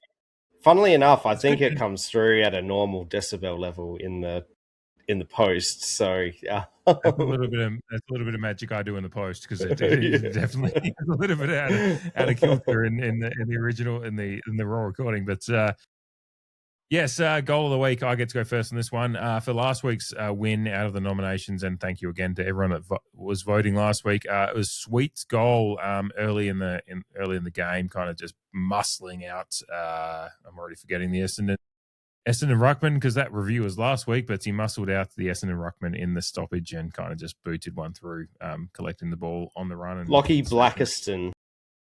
There we go. I don't know how long. We might face him again. Who knows? But I was just completely blank on that because that review was a week ago and I intook a lot of other information. But yeah, Jordan Sweet's goal from last week's game won the nomination for last week. So I get to go first in this one. There was an interesting game for this one. There was a few, some decent set shots and a few kind of good in-play goals. I'm going to go with Jack Watkins, who shout out to someone who replied last week to our stories and said Watkins' goal from last week should have been nominated. And I was like, it was very close, but we like to reward different skill areas. And Well, I think Jack Watkins' goal. Has Duggan and he flies for that. Off, gets on the end of the handball, but it's an ugly one. Straight across to Watkins, who slams it home. A pair of jacks. Look at that. Straight down, and Watkins. Unnecessary. The kick out of there, Root, just unnecessary. Under not that much pressure. Get a bit more territory on that ball. From this week, I was really, really appreciative of. It was off one step, off a turnover, so kind of didn't have a whole lot of time with it. So it's a lot of instinct, and both instinct and skill, though. It kind of showed a little bit of Jack Watkins' game and a little bit of cool, calm, and collected composure in a singular second of a moment to just grab that ball and know where the goals are, see goals, get goal kind of stuff from Jack Watkins. So, yeah, Watkins from almost 50 out off one step, I think is a really, really impressive finish in a moment. Right at the kind of zenith of how well we were playing in this game. It's a pity it didn't continue on with that kind of energy, but in that moment when Watkins kicked that one, I was like, we're in for a good afternoon. Like it just didn't continue on. Yeah, exactly. Yeah, ominous signs early, but it just didn't go on like you mentioned. Just to copy what you said. Mm-hmm. Yeah, good one. Obviously, there's the Corey Durden goal that we spoke about earlier, which was nice. Mitch Georgiadis kicking that tight one from the western pocket at the northern end. Probably should be nominated, but I'm going to nominate Lachie Jones' goal just because it was funny. Kicked one last year from his 18. Not a notable goal kicker. There she is. Back in the side after a hamstring tightness, tested it out. And he was down there because Waterman was down there. Waterman had flooded back to try and shut him down. Again, my issue with shutting a game down. And I'm sure there was a Dwayneism there. I can't remember. I should have paid more attention, but I'm sure there was some sort of Dwayneism associated with it, just like the cows out the paddock kind of thing. Just to reference Paraka like Dwayne tends to do. I don't know. Maybe there wasn't. Pretty sure. Maybe there was. I'm pretty sure. Let me roll back up through my notes. And maybe the AFL highlights will be the Channel 7 ones, so it won't even matter when listeners or viewers consume this anyway. He didn't do Shelling Peas for that one. He did Shelling Peas at some point, like just to roll back to a Dwayneism from. But yeah, no, he did some lines just to note on Dwayneisms, bringing it back to it because I did mention at the start. It was probably a bit nasty about Lachie Jones, but it came up. The two-touch Lachie stuff came up earlier in the game, and Dwayne had a Dwayneism about how you wouldn't trust him with the fresh crockery. Like if you were having a dinner party, you wouldn't get the good crockery out if Lachie Jones was around. And then he brought it back for when Job Shanahan took that mark to kind of half clinch the game late. Yeah, I know. Such an important mark. We haven't really mentioned that. And it kind of felt like, as someone who loves stand-up comedy, it kind of felt like when, a stand-up comedian goes through like a 5-minute routine where they kind of start with one point, go into something completely different and bring it back to the original joke right back at the end. And kind of go, they've just messed up two different jokes. Dwayne, as Shanahan took that mark, just like calls back to his Lachie Jones crockery thing in the second quarter and goes, speaking of crockery, you trust Job Shanahan with the best dinner party you're ever having. Jeez, if you have a house, if your house is on fire, you'd be tossing the vase to him from the second story. It's just like going on. It was like Dwayne's brain broke as he had. It did, yeah, exactly. So yeah, that was unfortunately not as much fun for us because it wasn't good things for us. But yeah, I did have a chuckle just watching Dwayne kind of just suddenly realize he's got like a tangent to go on, and as people that love tangents ourselves, he went on a tangent. It was a good 10-15 seconds where he just took over the mic and was talking about house fires and crockery and Job Shanahan, basically. Oh yeah. His face would have been like a beetroot in that moment. A bit like your forehead at the moment. I was watching on YouTube. I am incredibly sunburnt from Sunday. Oh, but that mark, how dare you remind me of that? We probably should have discussed that moment, but Jesus, Popped up in my how mind a few times, but it felt somewhat elementary at that point. It's just like, it probably is a good example of, again, them just picking the right moments and some clutch moments because they threw just it forward back. bring it to ground. There was like a minute left. Yeah, and then we were quite pedestrian in the next two stoppages anyway. Yeah, because it went out to the boundary. There was an arc Yeah. review for a fucking throw in, and it kind of just fizzled out. That Shanahan mark was really the game killer. It fizzled out from there. Yeah. Yeah, just bring it to ground because the chaos, I don't know. Yeah, you They never have know what's going to provided happen something out of the for 450 us. stoppage. I mean, maybe with our stoppage numbers, maybe not great, but with the chaos of it being the last minute, who knows? But if you halve the contest and it spills out over the back to the side, it may we're not gonna be a get numbers stoppage. Exactly. Well, we're going to get numbers down there too. Like, it's kitchen sink stuff. Shoulda, coulda, Allison woulda. coming forward. Like you said, it probably would have papered over cracks. I know we're trying to wrap up here, but when you've got cavalry to arrive, sometimes you just need to paper over the cracks and catch the 4 points. I was in the moment. I was like, yeah, let's fucking win this. And I'm sure we all were. Let me have a moment. Yeah. Yeah, we talk about it in the cold light of day and go, look, this is would have been a terrible game if we'd scored that late winner, but yeah, I still would have fucking enjoyed the shit out of it, and we probably would have been having a lot more. We would have had a lot of things to discuss, but we would have had a lot more fun on the podcast. So I'll always have fun chatting about it with you, Jamie. That's not what I'm saying, but yeah, of course. Yeah.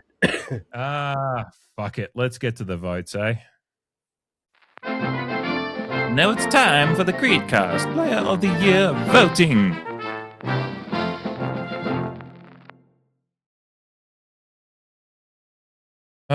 Tough one for votes this week. Jamie, you get to go first. Yeah. Rough week, but there's always a few that stand out.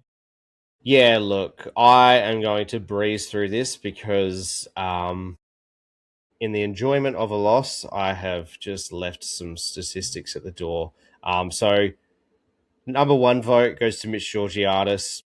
Lost opportunities granted, and we had that discussion in our forward line dissection, but 3 goals, 2 goal assists. And when we talk about the limited delivery in probably half of the game, yeah, I think he still did what he should. But like you said, we want more. And it could have been a 4 vote or a 5 voter if, you're taking those opportunities. But, 5 shots on goal and shipping off 2 other goals directly, I think is still doing a fairly good job in comparison to a lot of other players. My 2 votes actually goes to Jace Burgoyne. On the topic of Jace Burgoyne, 21 disposals, 7 of which were contested.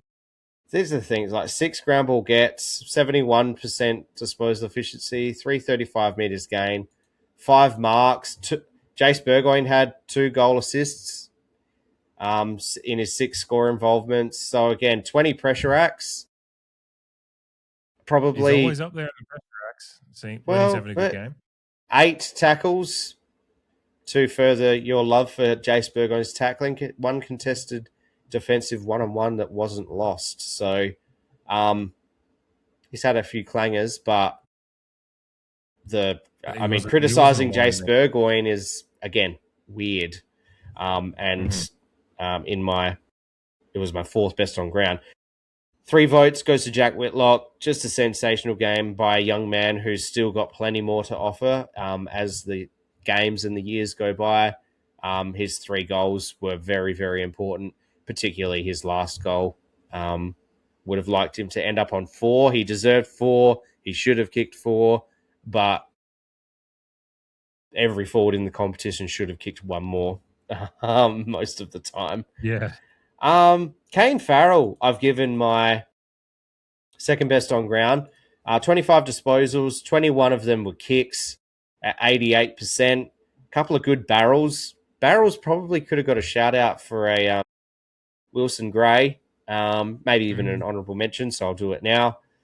6 contested possessions. He had 5 intercepts and 5 ground ball gets, 758 metres gained off of 7 marks, 8 score involvements, 7 rebound 50s. He had 5 inside 50s. So 4 tackles. And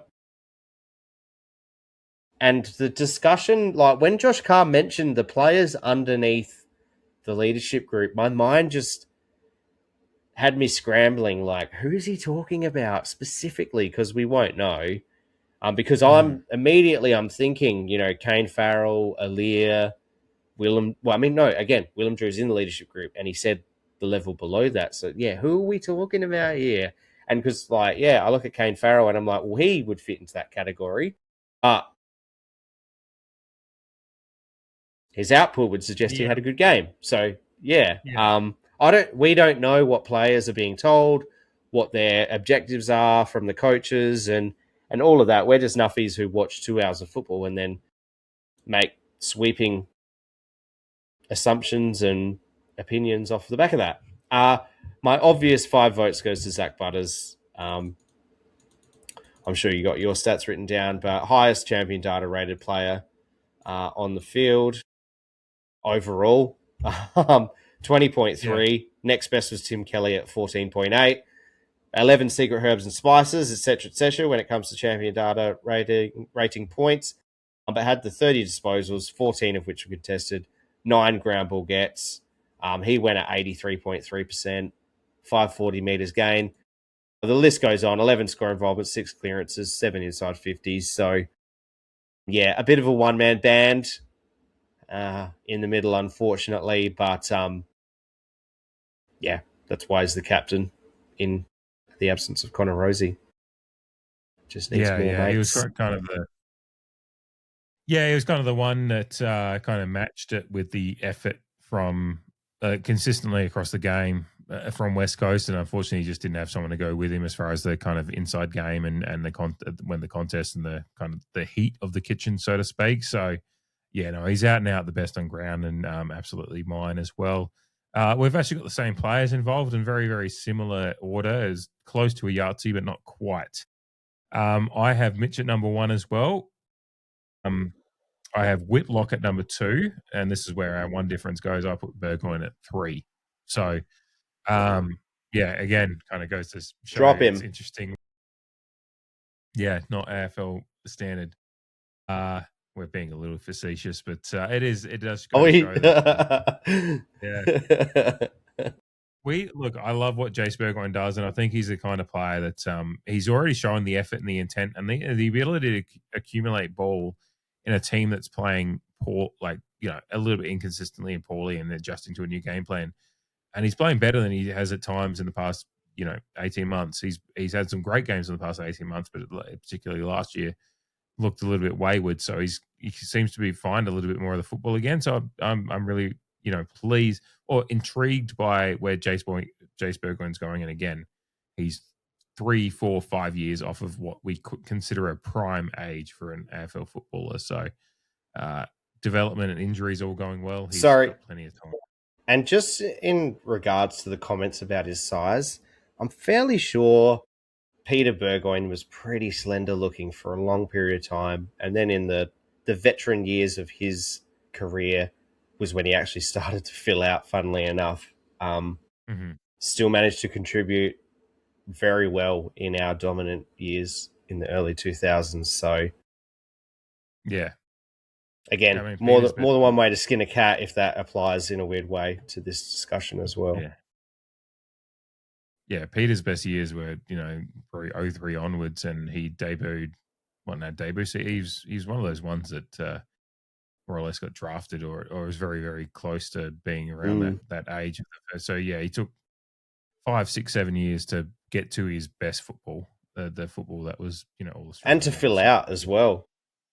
Yeah, exactly. So Peter Burgoyne is similarly maligned in those choking years, so to speak, and then he arguably, in my opinion, I think he's right up there with Byron Pickett as the Norm Smith medalist on grand final day in 2004. So Yeah, and obviously I had Farrell and Butters at 4 and 5 as well. Yeah, I think Butters, like I said, stood up in the contest and was battling. He threatened to get pulled into a little bit of back and forth with Harley Reid, but I think he held on to that okay.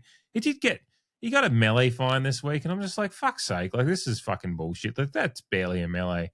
Like maybe I'm desensitized by watching fucking hockey every week, but Yeah.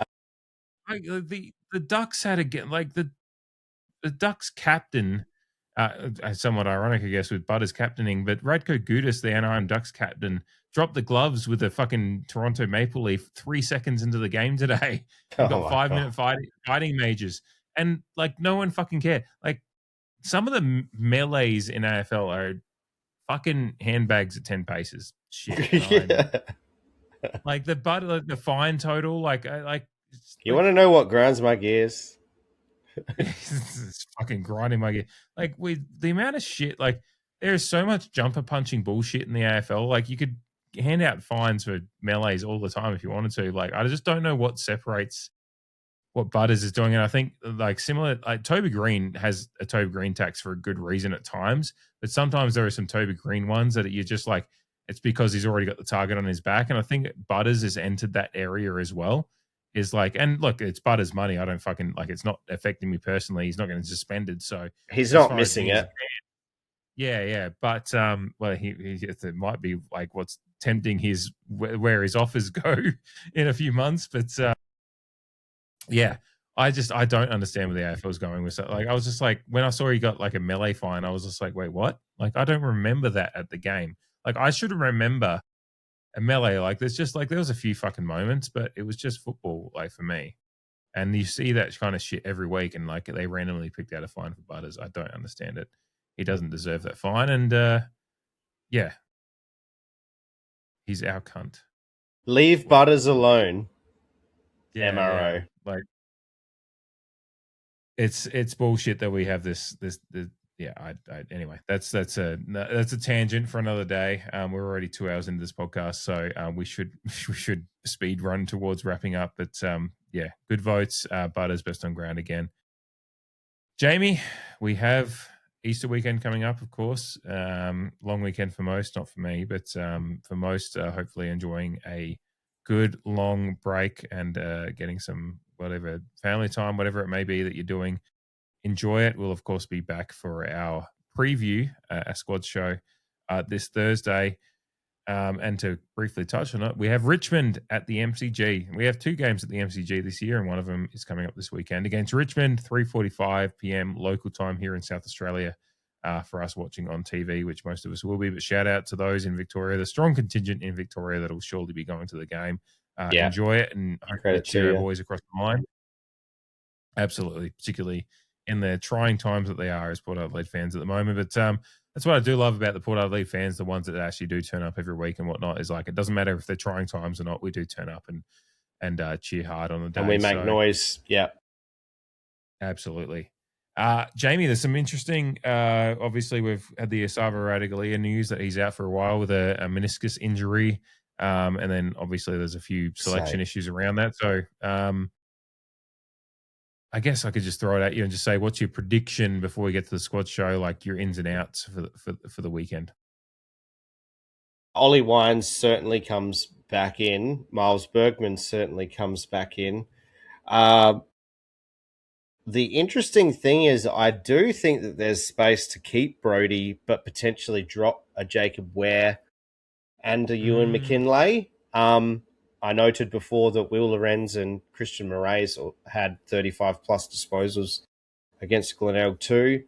So in the name of trying players, although, yeah, Asava Radaglia with Marshall not coming back in, BZT may get a run, although just if I can hop around on the fly, Richmond obviously have Tom Lynch out, so I'm not sure how tall their forward line is actually going to be.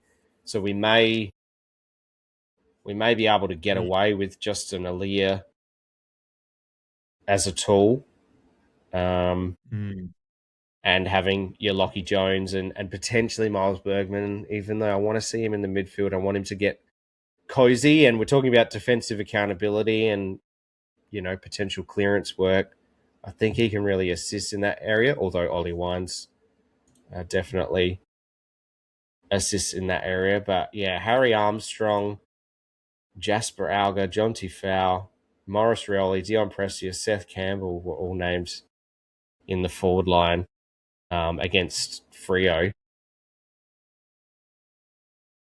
So, yeah.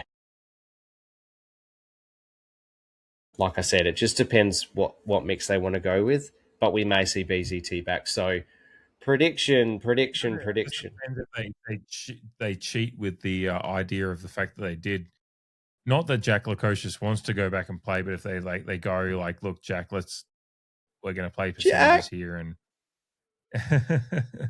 we're going to let you on the door and go down back. It depends. Like, there's probably a few possibilities there.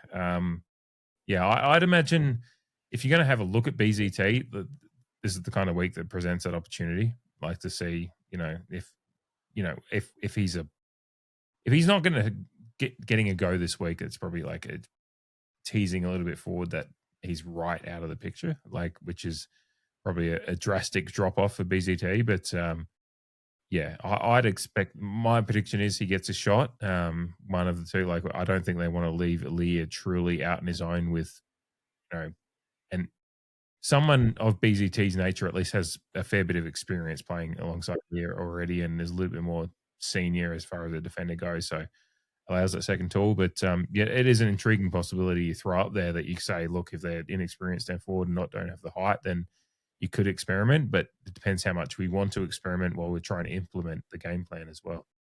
Mm-hmm. I agree. But to answer you, to put a prediction on there though, I'm probably dropping Jacob Ware, and I'm bringing in a Will Lorenz, both left footers.